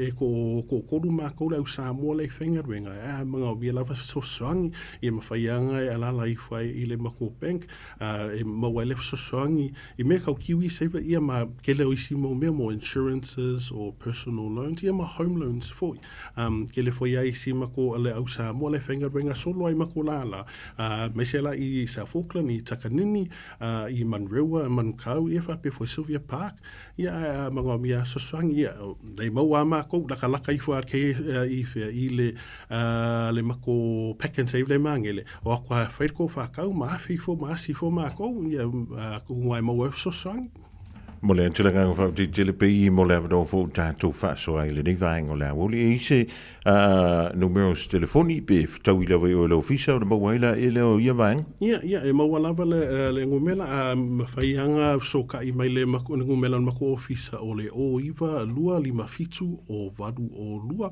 o le o iwa lua lima fitu o valu o lua. E mawhaifuinga maua luso sa inga i le email address, o le email o Mokaika o le o sila.iona@westpac.co.nz. So sila.iona@westpac.co.nz. Pam tu tele mo la no tanto fa so ai lo fionga pe maru i tele le fionga ye ma le tau toi no le tanto tro ai tanto toi filo i fo i share so mo Faftaila mo le no. Yeah, so i fo ia le fionga ia pe sila Iona e pe ona e mai mo mai fa fonga me le ia woli o le tau tuma na le Westpac ina ilona la e le tau langa whaatau i mangele le mautele lava ia ma le vaengana iei le pack and save i mangele a walo wanga iei ia fasili o le fasili a mana malamai o le fasili ia e teilo ai po o ai le kanga wa ai fo i lau kiwi seifa i le nei vai tau po fese mea o ngai ma ngoko iei lau kiwi seifa wa le mea nai tupu peon sao no le fionga i hampi tanto le temia amatai da pawale mea ia i kipi a kola kiwi seifa o e si le fia le benga e lau kiwi seifa ia nga anula ia e whaila homework nga alwe fa lunch ko payroll officer mai fa h o fere pe o hadu ka ia lau kiwi seifa ia so nona ia ave ia pe ia ona mawan to ile oni si fa mlianga. Find your thing at Unitech. We'll give you all the support you need to succeed so you can find a career. Find a job with connections to industry. Build your skills in architecture, engineering, or social work. Get creative, learn a trade, teach our kids, or break into the business world. Choose from over 100 courses, whatever you're looking for, even if you don't know yet. Find your focus, find your future. Enroll now and find your thing at Unitech. Visit unitech.ac.nz. Omega ka Diana knowing Omega ka Sagaleta umofie Omega ka Fili mailo ile Omega ka Omega Cars lua selau Diabetes Drive i Manukau po le telefoni o iwa lua fitu lima valu tasi lua Susu mai Manukau ne Omega ka Umalole keisile Omega ka O le R-Dash Travel, o le company numero tasi le taungo fio pase se mo fe malanga inga i Samoa fa pe le malanga bai i Samoa i New Zealand Day. A fe de loa i le ofisa o le R-Dash Travel, tasi valu lima Great South Road i Marurua. Pe vili mai i le telefoni tolu i valua o fa o. Tolu i valua o fa o mo le R-Dash Travel. Talofa, oa ua mele, le tinao ana ma John. O se vai aso pisi le nei vai aso. O loo a fia John i le fulu, ai o loo maua ana i le tino mangeso. O lea fatoa o fo i mai le fale talavai. Ma sa maua i le fisoso ani mo nei fa afita auli. O fa matalanga ta ua. E pei o manu anga i titi. E iai ma o sia o le tino. Ma fesili e winga i vai la au. E iai fo i le no fuanga mo tala no anga taito tasi. Pe amana o mia. O le fale talavai foi. E mawhai ona la tautu uina mai vai la au. Mo isi ngase ngase. Ma whaatino e matui pui pui. O lunga o le healthpoint.co.nz e te mawai whamtalanga o le fale talavai i le taupi tonu. Radio Samoa Tasilima i Batolu Amo Radio Samoa. Tasilima i Batolu Amo.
pese o whakamali nā le pori ala wa le ni vai ngola wuli me le pese o whai ngoi na avi o ke riso ina o toi se fulu fitu miru te o na tāle o lei tūlai tolu tāle tolu wha whonga le tū i se wha o ponga o tātou tala i vai whanua te pena mai il whatua ia Miriama la la toa pomari e mo tu bini fi filanga o lewa mau fo le tātou filo inga masani ia ma le fionga ia lilo mo iava mai na vai e pingi o na toe amatalia mai le a woli o le a solua o le niva i aso whaatala wantu lilo malo le ngā lue malo le whai o le whaiva ua o mai fo i le whaatafitu ngā lue o le niva i aso. Ia, whaatalo whātu i lau tō whawhong mua i le nei fo i vaenga o le aso tofi. Ia, whapea fo i le mai mo whawhongfonga se tātou tunu o mai New Zealand. Ia, mai tu e fio la langi lo maua i le tāpol kalame le nei vaenga o le aso tofi. Ia, le alofa malanga leo le atua, lo solonga manuia lava i tātou uma, ia ilona whaatasi mai malana tausinga. Ia, malo lava leo nsa i malo le taua nta i lilo. O le tātou vaa ma le whalawalawen tūla i mai tuai o i le i tui sisifo leo le tātou o tru. Lena i tāwhisili fo i e pe o le tui nātu. O le anse tūlanga wa tātia mai ai ni tali fo. I e pe ua maua se tasi. I e pe ua maua fo i sei unga o nei mea tātou te vivisi e le niwa i taua o lo mai. I a le fontanga lea a taitai o maa lo le Commonwealth. Ia, e pāua le tūlanga le wai ai la u maua e la ua le si moso oi o le tūlanga fo i le fono ai o le tū malo. Ia maanga i mai ai na ia i le whailo inga ma le tātou malo. Ia whapea foi ia nuu mawhio anga. Ia o lea foi wai ei tala ia wa ia i lunga o nisio waenga o whasalaunga e whapea o lea e demand mai e nuu mawhio anga ia me se foi o i tu malo. Ia ni tau tau seleni. Ia. E mawhai tau ia ai ia le tūlanga wa o lewa. Se fia fai sau manu le tala noanga la solua. Ia, e peka ele iwa po e por se fulua e lele mai lo le advisor al tato malo e tu sai fo i o le tulanga foi le saunga le mua na tau whao ngā matau fia e fo i le whangotaina o le fo i o ngā sami a o whaatino ai su enga. So le mea mautino ala lawa iai, e liki, e whemai e la e liki le mua fo i ngali. E sa awale tala tamaiti fo i lele o lai liki maali e mai a. O lai liki maali e mai a pe tolu e a liki la sa wai fafole le tiso. Ai o le tūlanga le na, o le ala wa whaatali nei, ia se fontanga mai le tu malo atoa, e peia o le aso wharaile le fufua, tai au e fufua i le tūlanga lea, a o le tala le na, o lea ua maua. O lae mana o mia, ua whaatangisia ma tālo sanga ina e nu mawhioanga. Ia se tau i whaatseleni e whaatau i le awhoine. I le whaaleanga ina lea o le ngātai whale, le awhianga te lelea, le wale toi whangota ina na ia tangata, wale eise mea e tua iai anisio a inga o le oitu maa lola. Ia sa masani o nā ngā ia mawaile whonga tau mawha. Ia mawhata watu fo inisio ona i e mawai e se leni a wafa nang mainga ma whanablawe whaiso o aso uma. O tūranga lana le tātia i le taimile nei. Le link ma lo fa. Antono le si fesili wanga lo ya ja una tuina antua lilo. E o mai le taimile nei. O lau fesili le utano fa ma wai le isa was tala i runga. O le ale mafuanga na lai ona whaia le mapping lea ale vaa lea ale Navy New Zealand. I lei tu o tanto o tulu. O le tūlanga lava ia sātu ina mai e wa tātou e tātou te whalangolango o lava i le whamatalanga alo i atu ina mai le tātou malo. Ia o le tūlanga lava ia sātu ina mai o la tau lava ia su enga. E māsani ai le taimile nei o lo o whaatino. O le wa uma foi o na whaatangi mai ai ina ia mawhai o na la tau whaia su enga ia ai meise ai. O le tūlanga foi lele ua whetau i tonu ma whiaunga lelei. Ma le tūlanga o le fontanga lei e taimile nei ma le mea o le alala i le tupu. Ia i le i tū lea o le tātou atunu o e pei o nei ele motu nei o polu. Ia o le mapping lava ia i lo o malamlama anga i se tasi foi o tātou tala foi sa whasiringia i foi i le vai tau po mei. ia ina ngata ina le whaatulanga mai o vaane i lea le survey lea Mali. le io e nangata ina le i le masina o me ma umai loa a o lea la ua whasiningia nei po le ala le taimi le toi whaatou ai me le survey lea ma fai ele tūlanga lea le e mafua ai o na tupu ua mafua mai lo le whalawlawe nei na tupu O lono winga la pi e fallinga mai foi le lilo lau tau mai tau atu. O nai ne nefu le vale po se grey area le ona mataupu le timi ni na. Ia, wa fai ele mwhai ona tali mai. Pe o le a tonu, ele ilo fai e tātou po ai e ono fisili atu iai tūlanga lea. O le a tonu wa le tūlanga na il whatatianga. Wa le nan fai mai ia o ngaruenga masania ia le survey lea, masania lea. Masangi a wa ia survey, o sa tunu wa.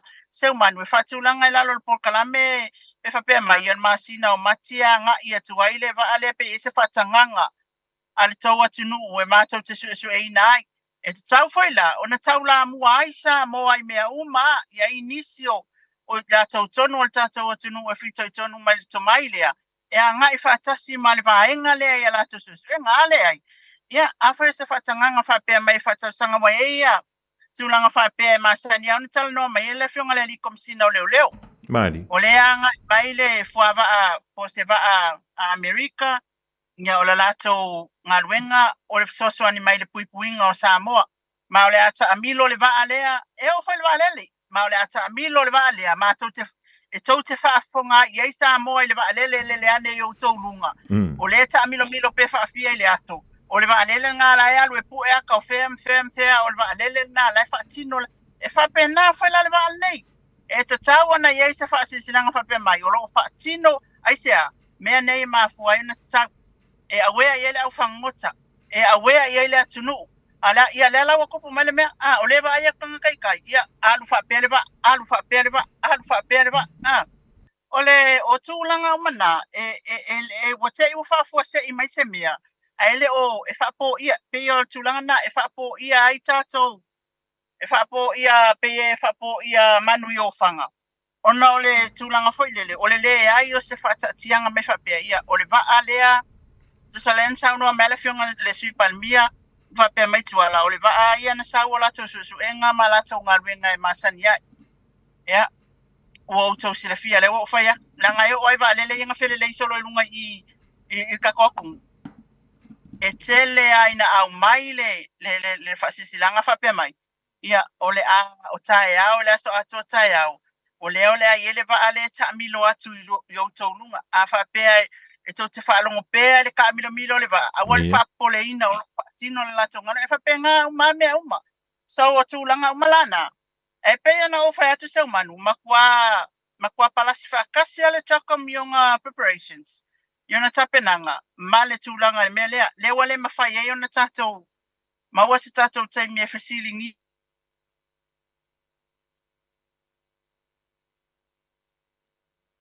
Ai, whaale tonu me lo mali tātou, so te inga au te pole au te alu se memba. A wheo le uta mau tomo le rivaingo le awoli, o le temi rei o le ma te so tai me le whionga ia lelo ma yawa mai na vai le sui o le tātou wala leo. Ia mai tonu fo le tātou o turu, a wala wale longa pui li o lo utopa ia malo o utomba mal. Inisio meo lo tutupu meo le a tutupu manisio vaenga e hao na esi la fia, e to tonu o le tātou o turu i Samoa, i le nifo i vaenga o le awoli. I le motusi ai la o le tātou a whilo inga le rivaingo le awoli. Ia o lo o whapele o na mātala no ai le tūlanga, e pei ona iai ia le paulia o le mū ia ma le mangoto i whai i nā i ngā tai whale whoi. Ia, o le whiango si umu whaasolo anto i te whitoana le wā iai ia le tūlanga whoi e pei o le i le waa i le teimilini. Ia, a wala wa lo si la fia, wa o le mele le ta te fia i loa, a whai o le na whai so e ngā i le whainga o le mele ta o le mapping. Ia, o lalo o le ele o le whongatai. Ia, o le halonga mafuang, o le hali mea le ngā map fua ngā mea, i ingi mea kā kou o kau, a wai te tau ono si la fia tanganta lau tele. Ona, nau fauta le iei, a wangi koe halu se whaana warawi iei o, ona o le wha solo ngā luenga pe ona wha ngā solo foi. Ia ai pita, ia o te lea le wha le tonu, ia ona o le wa kā kongi ngefu wha antasi atuai. I le nei mata upu pe ona tula I mai Samoa o le ai tau fai mai pe ia le fionga ia le mai ap le ni fo I vaenga le uli wala wala fa wa wina le o le tanto wa so ta inga ia mo lo si le fio me o lo tupu me o le at tupu ia mani si vaenga pe ona tula I mai tonu o lo tanto tonu I Samoa o le an tanto wa fo anga ila kikia kwa I le vaenga le ka ko ko fo I mai ila ia ona toi fa wa wina le o le tanto polokalame I le nei fo I vaenga o le awoli o le wa toi ono minuti ta le tula e tot. Fees-free study is changing next year, and AUT wants to help set up new students for success. The Ki Uta Ki Tai Aspire scholarships include financial and other student support in both Year 1 and 2 of an AUT bachelor's degree. Find out more at aut.ac.nz.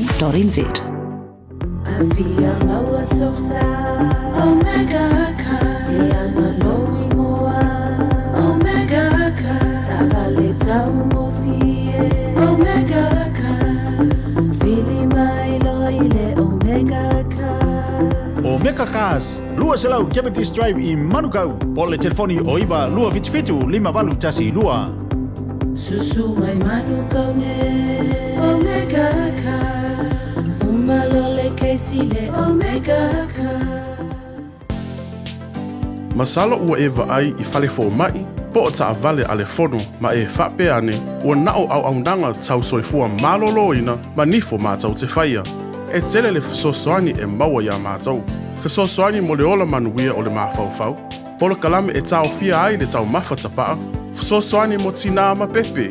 Fesosoani mo whaia o siaki I le whale mai. Fesosoani mo sauwanga I ainga. Fesosoani mo whanau ua hiu ma le aonga. Mo nisi whamatalanga, tanga I ane I lupenga ta whailangi www.thefono.org. Pe vala au le o valu selau, Fono for you. O valu selau, tolu ono whaavalu.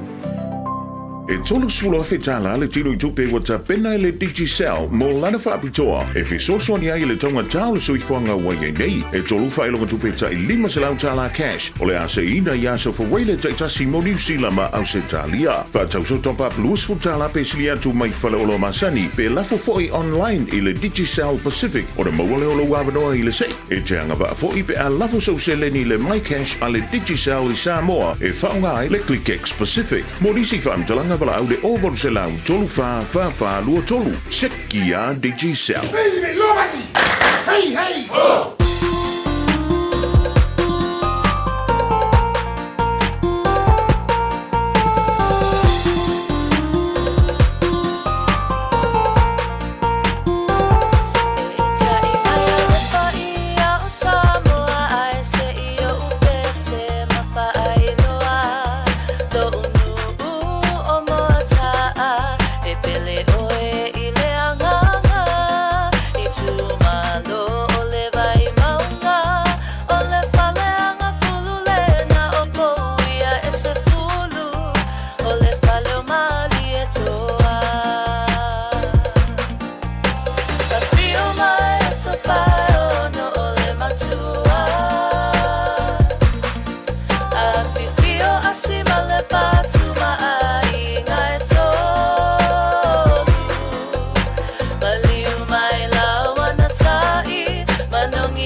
Talano ai te ne matama Tubu mai ifa afia fianga Numero tasila utupulanga mo taalo unu O tatiu ai ile nei vasa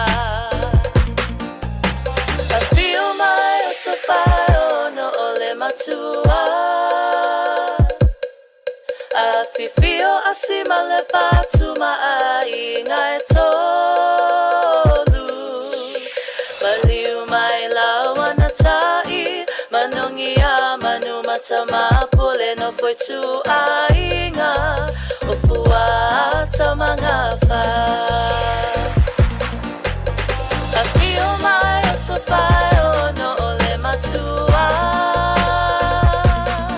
Afifio asima le patu mai ngai tolu Maliu mai lawana tai Manongi a manu matama pule no foi tu ainga O fua tamanga fa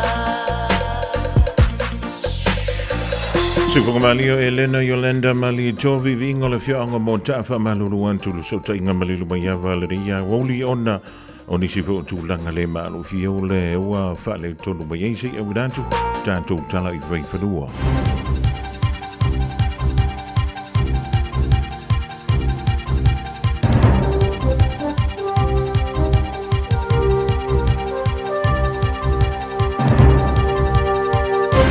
Malole ngā lue whaatalwhatu I se whaapoponga o talafo o le Radio Samoa. O le pili ma le vanga whaapawhai le Labour e mawhai eio na avea masarutu la whono le ngaoi e pule o whale whai ngā ruenga o tatongi o tangata whai ngā ruenga wa leo tue mamau ai avea loa matu la whono o na o le sosoani ane stasi o vaenga o le whai ngā malo so whatasi le vanga whaapawhai le New Zealand First. O le teminei o tangata whai ngā ruenga o lo nofo ai tālafu wai pule o ngā ruenga e anga I lava I le Employment Relations Authority le ERA. Sa anora whai pule le Labour, Camilla Bellich, leo lo o langlangoina le pili le nei, o matoe mana o mia lava tangata whai ngā ruenga se suinga I le tū la whono o ngā ruenga. Wai mai le whai pule a whai a ngois tangata whai ngā ruenga I lana ngā ruenga, o le ngā yoinga mua mua whai a le pule le ngā ruenga o le video leo leo. Pei tai a whai a ngoi le whale whai ngā ruenga I le tangata whai ngā ruenga e whai si te leo tūlanga e au na whaatino I e toe mawane ai a lātou tupe. Ta aweso upo le New Zealand First o le alangolango I le lātou pāti le pili lea se iau o I le komiti o le mota. Whamai ua whaalongolongo I mea o lo o au fiatu I le pili mai iei nei mea mana o mia o na whaamanino mua mua. O lo tinga ina le whare mai se tangata na maua ta atia le ala tele I Queen Street I au kilani le vavea ona leila Whai mai li po Tele One News na rongoina leo leo I tangata lea po o le te o le tasi le baveao. O le whamtaranga so upo leo leo le teimi nei e fōringa o sea tangata o sea dii na awhia se whao ngā lima ma ua veatu le whare mai e ti ngā ina. To rua tangata o ta ua na awei le vai ngā leo leo mai le no whanga na tupoi le whalawelawe a lo whanga soro le teimi nei so e suenga e fia I rua tonu le mafua anga o le whalawelawe ma ua wala au leo leo I so stasi si da pia se whamtaranga I a whisota I ane le lātou leina telefoni tasi o lima.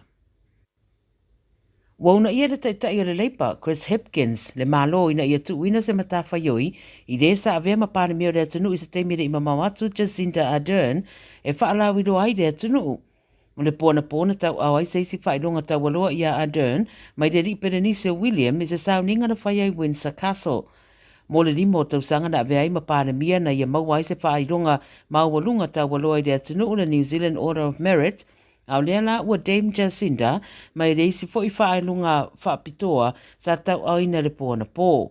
E tele isi teimi wāmana I ailo na sao a avea mapānemia, e mai se le whaalaulawe tele I kala estete le lua fe se furuiwa, ha pia fo I marikōviti se furuiwa.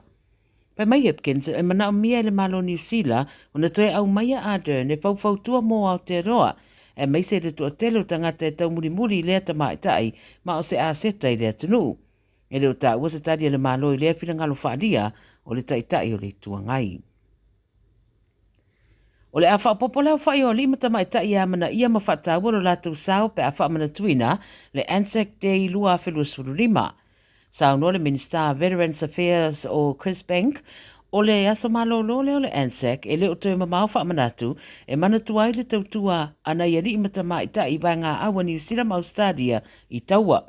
Pai mai o se pidi o le a wha alawi loa e le io i le aso wha manatu ai le ANZAC i le tausanga pou e alo fia i le aloa ia o le amana ia o i la tau ia sa tau i taua i le mai a o le a peipsela wono sfulu wono. Tala muli e ui inisi o whaamatalanga sa la tua e whaapea sa te ena le Leo Hoskins o tutu i a le awanoa i le All Blacks i le taalonga mai Japani, pei taiwha mai li po te le New Zealand Herald i le so, sa tu mau pēl whaamatalanga mai le li whaia onga le awa Scott Robertson, e le i awanoa le li taalo mo le taalonga Japani, ono se manuanga i lona turi sa mana mai ai se tautonga. Pa ilua i le li poti i le so le whaamatalanga Robertson, le bēsa forward ato e wala awai isi forward sa le au, ai whai mai le whaia o ngai le i whaia sala talanoanga masotutu i le mata upulea. Aolo i ai pēla na kon karate i le lakapia New Zealand se ia o i le whaai unga le rua a whelua ono. I le leta alo ai lao Blackadder, Jacobson mapapari i li taalonga ma Japani wa whaase atu e neira Malaysia i taalo talavou pira la kai i le au. O le vasa fau whai malanga i le au mo le taalonga le ma Japani au le ianga atu mula na malanga ta milo i le tui mātua le rarangi le Northern Tour. Tala ia Radio Samoa i le nege a hoa.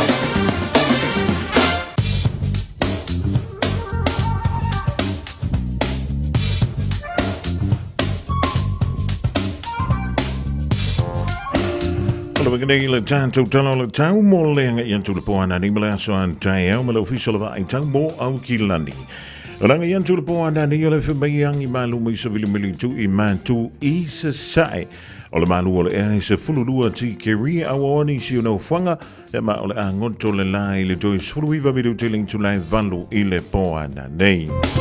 O le venga mola so a tai au le aso for reile o so ane le lai le lua midu te ai le afo leono i le tai au fa mai awani si no fanga so vili angi mai le tu i ma tu i se sa e feo lolo le malosi i nisi o taimi o le tai au e feo lolo mai i langa yantu i le fia tai au. Tulanga nai peo le yei winga o le tau e le nganta mo le so, e whapefo i le aso a tau mo au kilani. Radio Samoa. Taslima i watolu. Amo.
what you done to my heart.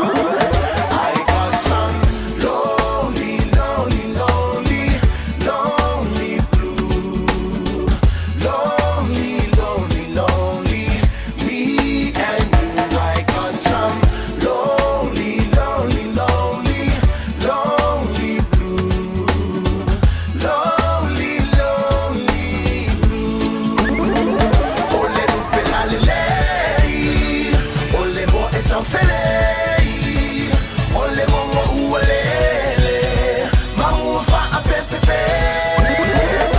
Le basa tele le taba e ua pa e pa e, ualele atu isa sa e, ma ona fulu o tamuli e umi umu pa auli. Ole lupe la lelei. Se vali ole sunga ya wino le divang ole woli le pese na tuai le tamo le fai yaso. Ina wiva mala fa bedu tu te ni li tu lai tolu fa talafan tu ilo le fana wa ngolo tu wa ngolo dia oli talafu tu maiti. Me o tu a maila ngolo dia so sa ya nga pesa e no foi le fale. Le liva mo lo fuspa tono le ta vale tono tu a inga suila lava onga ya sa uni le e faila u tau mafutanga a faisina un toast io tu yele sia muilunga e pole pata mo singa i puki po singa i pumailo ia koma la yele sa un bible tan tu programa facilimentali fa malolo an tu tan tu o no se fa le tono ile tan tu so ingam samo ia ole mfinyo na fa wina le tan tu filo ingam le fionga ya lilo mayava mai de vai le ringa woli ole so tofi tu le tamai le vai sfoli tu la afo le lua ile woli le solua pe anta tu olia ile no famalanga le ole tapa sili lunga stasini o fa linga lu tonu mai lo official radio Samoa le rivango la woli mo lo so i fu ma lo ina. Ole whaalinga mali Healthline. Ole Healthline o sea nanga e whaia fua e unoma se tutongi lunga ole telefoni ma e avanoa i so se taimi lus fulufai tu lao le aso fitu aso ole vai aso. A whaio e mai po o seisi fo i e te alofa iai ua mai e ma whaio na e wala au i le Healthline i le aise tutongi. Ole vaenga tā wale e le aise tutongi e ma whaio na e wala au iai le o valu se lau wono tasi ono o valu se lau ono tasi ono mai maua ai se fautuanga tau soi fuama lonoina mo le isi ngā yoinga e te whaia mai i tau si mai ma fo mai ua lesi talaina. Vesili mo se whaamtala upu pe a e fia tala noa i lau lava ngana e le isa tutongi e whaamtala upu ia mo ngana ale Pasifika. E le isa mafuanga e te whaatali ai se ia e mai tele ona fato a e telefoni lea. Aua fo i e te fia fo mai pe a le ai sau wha i longa fo mai. Vala au lole Healthline i le o valu se lau ono tasi ono. O valu se lau ono tasi ono manatua o le da e mawhaiona e talo sanga iai pe te vesili iai ia o a ue mo o mia ia se whaamtala upu ile ngangana Samoa. O nisina on tanto whaalinga lau tonu mai le ni vaengo le ango. Radio Samoa. Taslima Ivatolu. Amo. Fees-free study is changing next year, and AUT wants to help set up new students for success. The Kiuta Kitai Aspire scholarships include financial and other student support in both Year 1 and 2 of an AUT bachelor's degree. Find out more at aut.ac.nz. O le R-Dash Travel, o le company numera tasi le taungo fio pasese mo whemalanga inga i Samoa, whapea le malanga mai i Samoa i New Zealand ei. A whea de loa i le ofisa o le R-Dash Travel, tasi valu lima Great South Road i Marurua. Pe vili mai i le telefoni tolu iwa lua o wha o o. Tolu iwa lua o wha o o mo le R-Dash Travel. Talofa, o a ua mele, le tinao ana ma John. O se vai aso pisi le nei vai aso. O loo a fia John i le fulu, ai o loo maua ana i le tino mangeso. O lea whatoa o fo i mai le whale talavai. Ma sa maua i le fsosoani mō nei whaafita auli. O whaamatalanga tā ua. E pei o manu anga i titi. E iai ma o sia o le tino. Ma fesili e winga i vai la au. E iai fo i le no fuanga mō tala noanga taito tasi. Pe amana o mia. O le whale talavai foi. E ma whai ona la tautu uina mai vai la au. Mō isi ngase. Ma whaatino e matui pui pui. O lunga o le healthpoint.co.nz e te maua i whaamtalanga o le whale talavai i le taupi tonu. Talofa Samoa. O Atish Narayan, o le Licensed Immigration Advisor mo le Auckland South Immigration Consultants. E visosoani mo so se tu ai ngā visa e malanga mai e New Zealand po Australia. Telefoni mai nei loa i le o valu o tasio no valu fa fitulua. Po le olua tasio no valu fitulua tolu o. 24 hours a day, 7 days a week. Radio Samoa streaming live on www.radiosamoa.co.nz.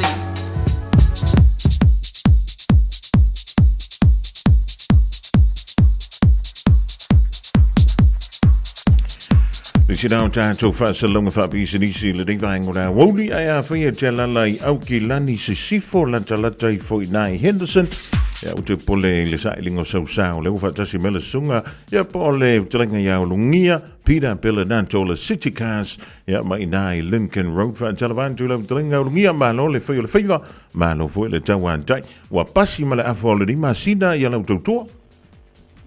Ko le atu langa whaatai sa lenga se umadu po lau lenga fōle whumua ia o lau whaifoi mafonga le atu nei fo iaso whaamaro le soi whumuia whaamaro fo i le whamafonga e tūte mwhaiva wala wina i fo i ia lau lenga walawa ia le tulanga le tātu atunu ia manantu o lo o malu pēr le tāpua inga si o tātu atunu o le fo umai tauan o stolonga manuia lava le tau o le ua mai sama ia ai o tau fo i wa tato mai tawina ia e pe ia folinga vivela o le fo ia tiasi mai mo le malulu le yan fai te pele tunu tulanga o lo ia ito e sangole le nei ia o taimi muli o le tato tama malulu o lo ia nei pa felo ia tu le tato atu ia mo le langa fa aftai ke le ava ia tato tala no ai lungo fa longo fa penei i ele asa se vai aso mo mai fa tau nei foi vai aso i sa sai nei foi nei tava le lo petolu o lo fatali le silua o le fatali mo le finance ia a mo foi le tali ia o fapena fo fa tau ina ia e kasi alfa tau o lava le masto mo mato nei i le West Auckland o lo ia il tato la tele lava le sirika ia o lo tau toma una fai lo malo le tato atu no o so se mea lava te mna o biel so soani ta vale ia o so se mea lava o le o batuale o fofua ia e le ngata ia o ta vale a sili mai foi se meu te mana o bia se si so sili mai a o te whangalo lungia ia pe atatu talanoa a whawhera ia tfo ila o whainga ruenga le tua ia inai whale tua mana i whise au mga tu fo i a whanau o lo whapena lava o na no fo ia ma whaapare le manu fo i so si varengo New Zealand ia wala fo lo lato tiute mo lato wala wina ia ale ngata i leo na i tuma matutina matu tono whalbai ia tono whainga ruenga o whelava tono lau tavale ia alfa leo tavale i te ulavea ia a leo ai whafo mai o leo tau whai atu tātou ripoti masari stok te tasi whalau loe whultulango tau tātou tātou se manu lenga whaloala ia o le whamalo le ma le whamalo si au fo i le malo le tātou o tano umana tua fuspa o le whanau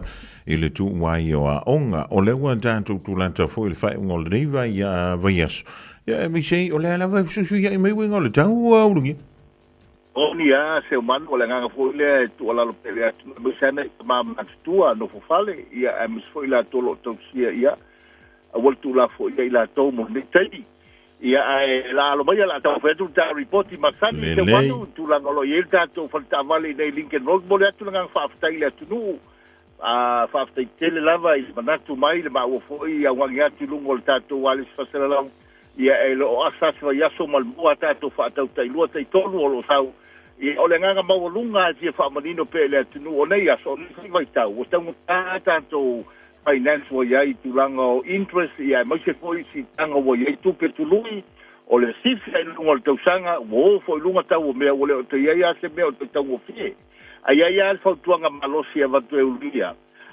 ele leia le va ai o tamale o lo maua tamale le lei tau sanga le lei tono lo to al sirika a mata mai lava i le lua afe tau sanga lua afe lo fulua ya tu lua afe suiva su val su fitu tau sanga nei e avatu e pea le tau sanga o tau anga i mai vai ta avali tono lo to update tau sanga le lei nei wai le matua na wal lu fa lo no winga e te lea le o ngabo oe le ngata lai fo tau sanga ia ala fo e lo kilomita ia mal tulanga o ia le pasi ato to mal ia tatu tavale ia au lai fo faina o fatas tavale nel taimi piki nai mal tol tu sanga le warranty mal tol tu sanga ni sua mal fatu mo tane o lau tavale o me o manei o le mau al taimi o familia o le mau o mala mal taimi sai ne tatu tavale ia la mana I no ngā tupe whaina tu ia I unga po kia spek pe on whaaleo ai ia ma whaina no atu sa mole atu le nganga whaafetai si ainga sao mai foi lewa yaso ia o le foi sa tamu whai awa le wha ia lana maua uma le wha awe mtu nātu le ao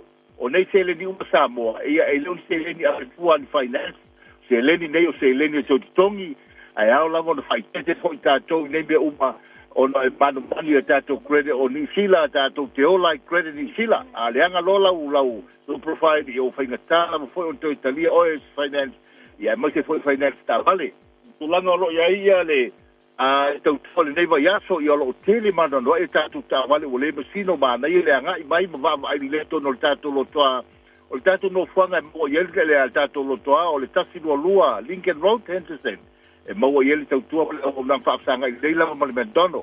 Bawa tātou fōwili o tātou RAV4, bawa tātou Nissan o van, tai fitu tai malu no fōlo o tele, pea ma se fulu o tātou van o tono tātou lo toa, au ngā mo nei ainga tō tele, nei fo iaso ua tele nga tanguta, ia sala nei whanau peale a tofu spau. Ia e tau lama le ame van pe a tō tele whanau, e lotu ma onga ma le tua, ia o tātou lon masani ia o lo whapena lava o nā ngai mai tau o finance. Ia I whautuanga a ai se tau lau tāwale a ngai mai le se fulu lima ngai lalo. E whanai le nā a o ana saule tului.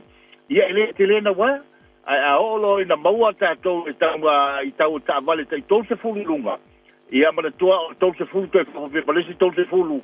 Ia ua afore tau o wharemotu nei taimi. Ai tā ua ai leo tau o tātou tāwale o lai maua tau sanga lei. Luafe lua sufulu anga ia tu luafe suiva suvalu. I le tau na sulu lima anga ilalo. Lono winga o sfautuanga le na moli atu mo e Samoa le tautua ma le aonanga. Ia o whapenalo mātou tautua mai le nai tūlangi. Ia e whaaleo inai le fosoniatu ia te o Samoa mo le tau sailinga. Ia o sou sa taria le sene uma. Talia le sen Samoa, e sa mo le sen Samoa ia Januari tau sanga le nei, lai ma whaina ave I tola avale, ia e le ai ma se whaale tonu, ia fasili me uma, a o taimi e whaafsanga, ia I oe ma peto la saini awane ngalo, fasili ai me uma, ta ua lo fasili, ina ia awane I ai se mene nefu le wai, e halu foi ma avale wa e fia, lima se lau ta latu ina tu lo wao, ia pe amoa ma se tanto whatu ta avale, I le sirika. Ia pau leo le vaenga ta ua ma mo le toile ngā whaaftai. Ia e mātou sifai me siri mo oi Samoa. Ia e mātou fo ia unanga. Ia whamalu uat fo pa ia se unanga o le tautamali. Ila wa ai malau silsila. Ia vātele ia to e Samoa tautua malau unanga. Al taimi ia o le lumere mo ia ulungia after all watasi o malu fitu lua. Ma le ta website o lo ia umai lunga atau tatu tamale. O le sirika dot and said o lo mawai tato ta'amali umalo vailunga ia o le tua manu mo le atu le tola fonga o lama pau tutu faiva ato fe lo neva yaso mo mua so I mai o lui Samoa so I foi o le tulinga ia ulumia pira pele nanto le tautumla o nakana City Cars te wawi dai le tasi lua pa tasi tolfa Lincoln Road I Henderson ia mo tantu ia lalai dai au kilani sifo se liene iso sa lusa fululu midu te wate nili tula e tolu tawaiti sa o mai mo tantu programa o silma tani langla wida malo sil for the keke o le Venus Delights e mo i keke o aso fan now ia ma fai poiponga e mawanta o ka o tantu keke e longa o le Facebook PHINAS Delights PHINAS Delights ia le tantu Facebook le na maua uma ina ia le tali o sili I mea tau keke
tele na swelo no no ya o ya soma asoga se yo le fa ba mo pa pele pele te a mai se ta fa no que le me funta yo le me te la ai fino pele o fa ma oni persona bona o le no fa ya se que ka lo suma so que sa mi yo ging af ka ba e bunga la que le me kala ka ba ile a e mo Really kind but I swear about no bunga so by you fica e como pe yo out of fa pero na ka ko wa fa pe na wa ka mo lo ya fa kula ile mpuka que uno maya ika se suelta wa sale pa go fiore polonga but I forget so come fa no la la pero mai pe ti na sunga you know me sabi o maunga mabao o te tawa sa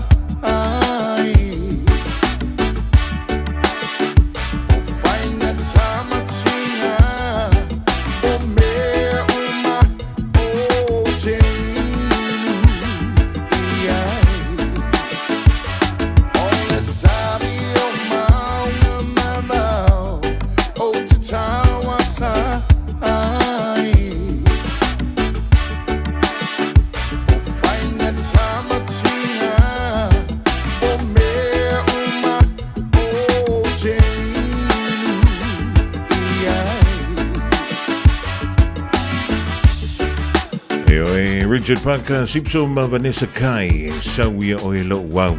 Ino lus fuluma leono malafa bidu chote ni le tolua uva ai tu no leanta le sakala mita pa ia le fa puiponga. Tu fancy ai le tino tasi le sunga Stephen Crichton ya masiana mana mea. Congratulations, yo ia fua tele le niu ma ia fua lausius. Yo tanto ia Olena tau muli mai foi le shoke on sat o lawa mga taile na tal kamaro Stephen Crichton and partner or wife, congratulations from Radio Samoa.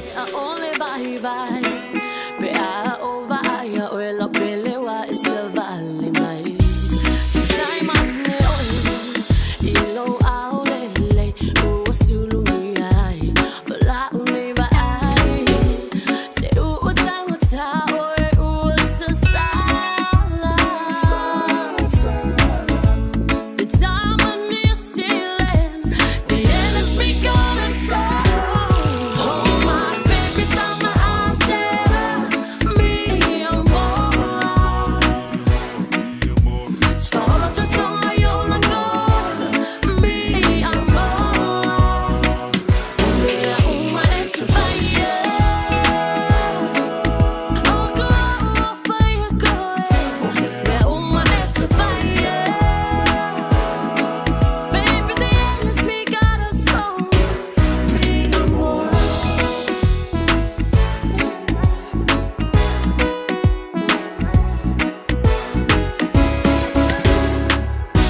Amo Radio Samoa.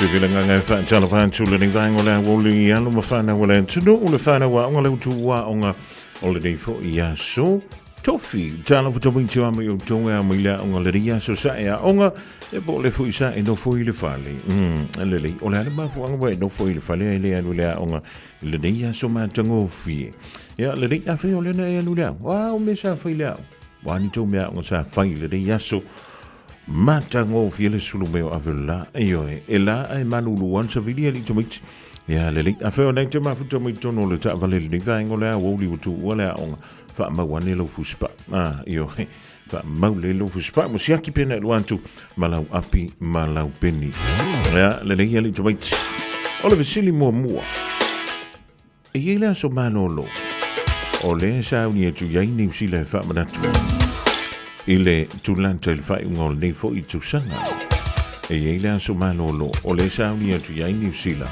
e fa matuina ile fai unga o le nei masina ya o le fasilida o le a tonua le ngole so manolo le sauni tu tanto e fa matu le ile fai unga o le nei masina e veone vala mai ali tomaiti fa no lo tomapo lo tina anti po anko nana po papa vala mai le tanto wa numera ole tolu fitu tasi lima iwa tolu fitu tasi lima iwa tolu so e mele tani na le tanto silio de vala mai lo le ni vai ngola woli tolu ngoto no se i fai taiao Oh my love no for wole mi no solo se fai na pamo ile olanga fasamo asasa wa yes fai so ala ye kai o kala o ya ko vai o falan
Oe anto elefante amatana umaile anto elefante e onto yo ile onga sala onga faife au po le ala le onga o la wole le ila fa sa moali tomit ya le o le fisili e pe ona tu inatu o le ala sumano le wala talanta mai lava mi le fa ngoni pasina I to tonu ni usil le ala sumano na li tomit le o le tanto wo ya lesa da lofa malo wa mai oi Panguira fa fetai. ia sa ya dula onga le so lesa Le I ele ipe ioepe le ai I ia o le ala wala to misa vile onga lesa Nga faile mako maps ia o la malisi me sa fai Nga faile male mako writing. o la le me sa fai anga ia ile to writing Le writing mako holiday. Duia we. Wala me sa fai la holiday ia li lesa. O le nga avea o whakawhao le Chipmunks, oi son. Wala ngi me ka ano o le chipmunks. Le ngoalu o le slide ke le. Ia, o le malisi me. Malesi slide ke le o la pea se snake. Ia sole. Ia, o angi mea ainga maua o le chipmunks. Ia. O ani mea aina maua le chipmunks. Ai o le chipmunks bengar ka alo. Nga ai fo. Ia, o le ala lau mea aile sa maua o le chipmunks. Nga I love pizza. Ia, ngai maa o ngā la ri le sa. Ta ile le malo fa tai mole fa so mai o lau holiday mo matou ia ele yo la vai matou e holiday so le kafe fe ya matou ta lo fa me kairi Ta lo fe wani. Moa mai oi Ai fa petai. ia sa e alu la o ngal dia so me kairi Ioi. wa la to me sa fa la o nga fa mo Alo I fafo. ta allo I fafolela o ako ka no sa fa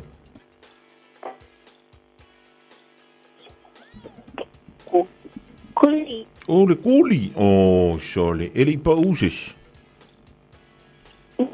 dia ya ma nei o le la o le nei so la lan sa fa la o nga me ka Grapes. ia Sushi. ia oi sole o fruta Ioi. tua I mana ia e healthy ia mai toi mawai le simalo sifa popota wale lei me carry on sa melunga leina leisia tanto wo talofa Julie Talofa.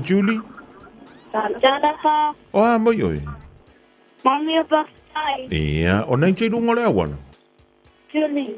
ia o nei te lunga le awana po ngawe o le fani No one wana. lunga le awana sa e alu le aonga Ioi. wala mi sa file aonga Julie reading what did you read Story. yeah what story did you read today Ita mai vai. sorry Cinderella a waka solita viola ta imana ia le tau story ia Cinderella lele Olive City ola na so manolo le wa lanta mai anta tuli tomati ele o vers fo on tu atu la lingo le manolo ali I lesa Labor Day solita ile le fa fe tai lesa moletani o menga le alo Ea. e yenye mea o ngai whainele fia alis. O le ala homework na la whainele fia. O le kakanga wha umale mesa o. Ea. O a I question nei tono o lau maths. O I se wha o popo. Lea. Oi, o le ala me tauna whai lau homework. O le ongo ni lua ma isi mea.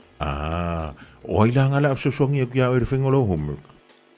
Loki ngā. Ia, le, ba aile, umana whaila homework na e whaftaile lo tina mai alo whaiana whi au, oilo. Ia. Lofa tele antu mo, lesa, manuia le fiafie? Ia. Ia, le, tō whaso I fua oka soli. Whaftaile sa, oi whaila mo le Makairi, o le ala ingo le asomano lo le wala tala tamai whamle mole? Labor Day. Labor Day, toli. O e tau I loa le wingo le Labor Day? Leai, ia, sei umano tango le wha maramala matu. Isa ka homework e whaingi le fiafi? Whatatusi. Whaintau le tusi, ia le lei. Whaintau le tusi, o ia wsoswani e tia o e me kairi? Nana. Ia, le lei, umana e whaaptaile ia nana, oilo? Okay. Ia, alofa antu mo, oe alofa antu mo nana, oe? Okay. Ia, tō whaaso I fua me kairi?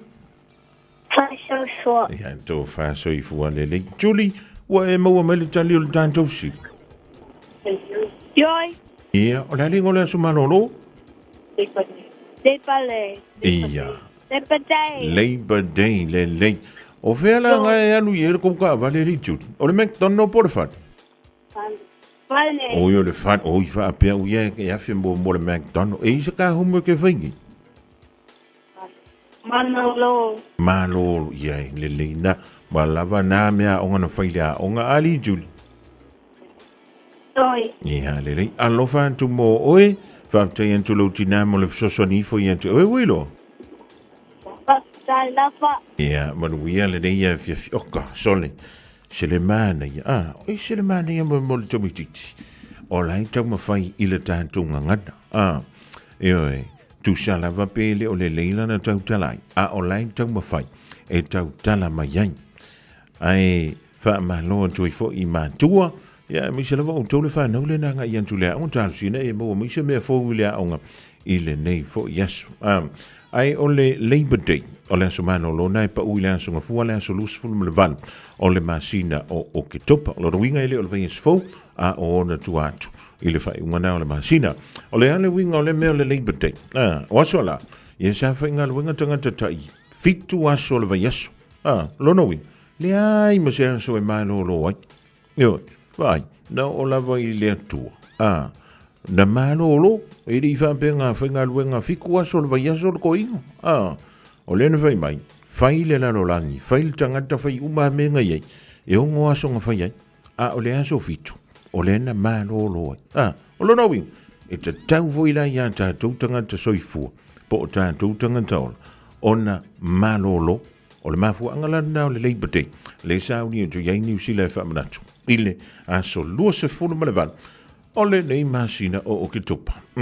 Whaaputai le whalau mai a lesa, o Makairi ma Julie. Ia, o leu toi sifuru lima minute o na tālo leo leitu la e wha au renga loa joe leitu la e wha tala mai au se tā lia suia leo no foa sa le mai le porokalame o le nganga I fo whaiva le fionga ia pestali an tau savea ia ma le sunga ia Isaac Paunga o le tau maftanga nai le te o le whai le fifine. Just think a minute. It could change everything.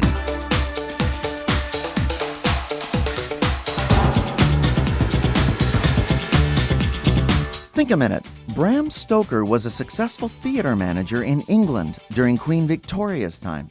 Everybody who knew him said he was the most easygoing, kindest man they ever knew. Bram's wife, Florence, was a beautiful woman who had been courted by wealthy men of high social status, even the famous Oscar Wilde. But she chose to marry this exceptionally kind gentleman, Bram Stoker. The Stokers were seen at all the high society parties and events. Later, when their child was born, people said their marriage and family was perfect. Bram Stoker continued to be known as Mr. Nice Guy, who often gave money to his friends, even without asking for anything in return. Bram and his wife had many famous friends like Mark Twain and the President of the United States, Teddy Roosevelt. No one ever suspected that this nice, kind man actually lived a double life. They didn't know that at night, after work and all his proper social appearances, Bram Stoker became someone else. In fact, he was also a writer who wrote the famous story Dracula, based on his own real life at night and all the evil things he did with prostitutes. Eventually, Bram Stoker, this nice man by day and immoral monster by night, died from the sexually transmitted disease of syphilis.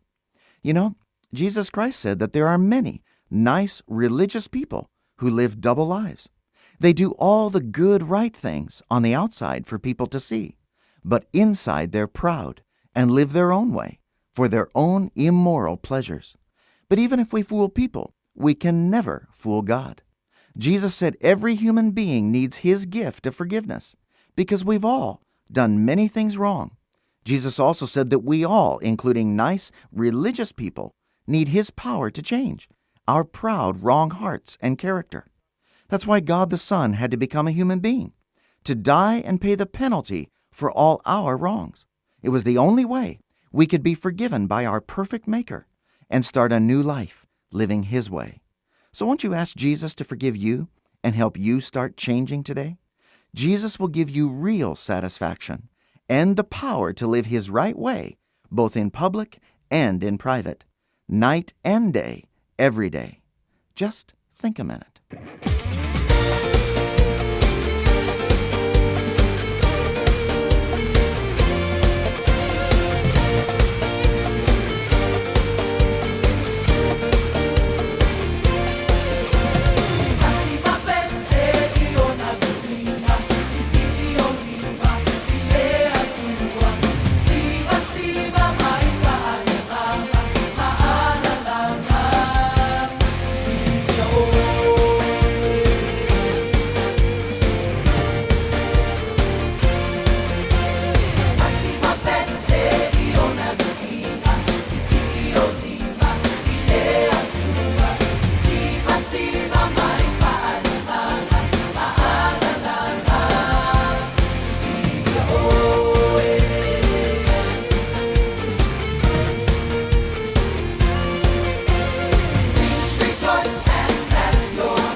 Fatima pese mai le hallelujah worship team tolonga toile polka lamena o le think a minute le ding for ivang o le fiafi mo le fa now mo le tulanga fa tai e man to fo ilena fa roina le team vala o mai ya na yalo fo ile fiafi le ding le so tofi il mancho polka lamena o sili matali o lang ina malo si el freke o le finas delight se bo ye ke o so fa now fa i ponga mo so se fa moi pa wala me fa pa e fi lo an to ke mo flavors anga i lungo le Facebook ta ilalo PHINAS delights PHINAS delights te mo umai lava to ke o fa i ponga o so fa now so se fa moi o na ye lunga ina em fe fe e so ta yen ile la to messenger ye people ye le o lua tolu ona fitu tasi tolu o tolu tamaiti va ia mea o ngai fai le dengi fiafi so soni lo to mama lo tina na po papa po to wang fai fe ma o le mana ia mai le la shunga ponga e fai asi manu lo so vili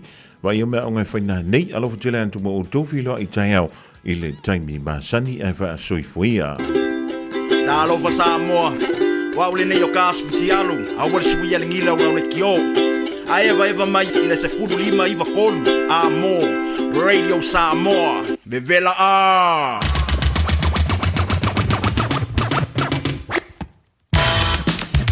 Ja, ua se mali en tu levalo wansi Samoa toi fitu minuto lo ton tane ole tu life.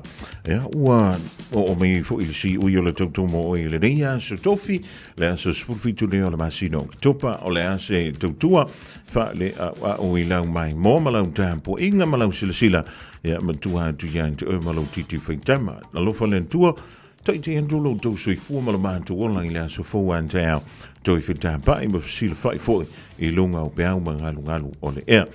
Le an tau pesta sa verma Isaac Paunga le sound mai lo la sa to vina ta to fa so longa se o le July fitu le fiana nei o to lunga fo ile le fionga ile o po le fionga le mutu to langi an taito ya le to mai le July fitu se o le July se fulu ile po ana nei le to ono fonga mua o se Manuel of Telan to manuia le fiafi e oi e va ia voilà au wa no voilà out today yeah, you know walk tomorrow you know go out tomorrow so you ya tolo impatalo tu male peli sulla mai bolino le tai tu pito ia pia si o utaula manaya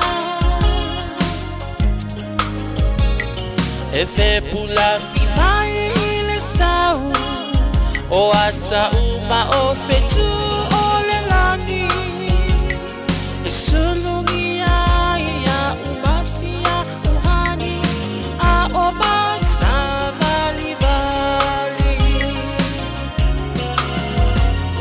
le pasina se Yesu solo ia Samoa no uatulu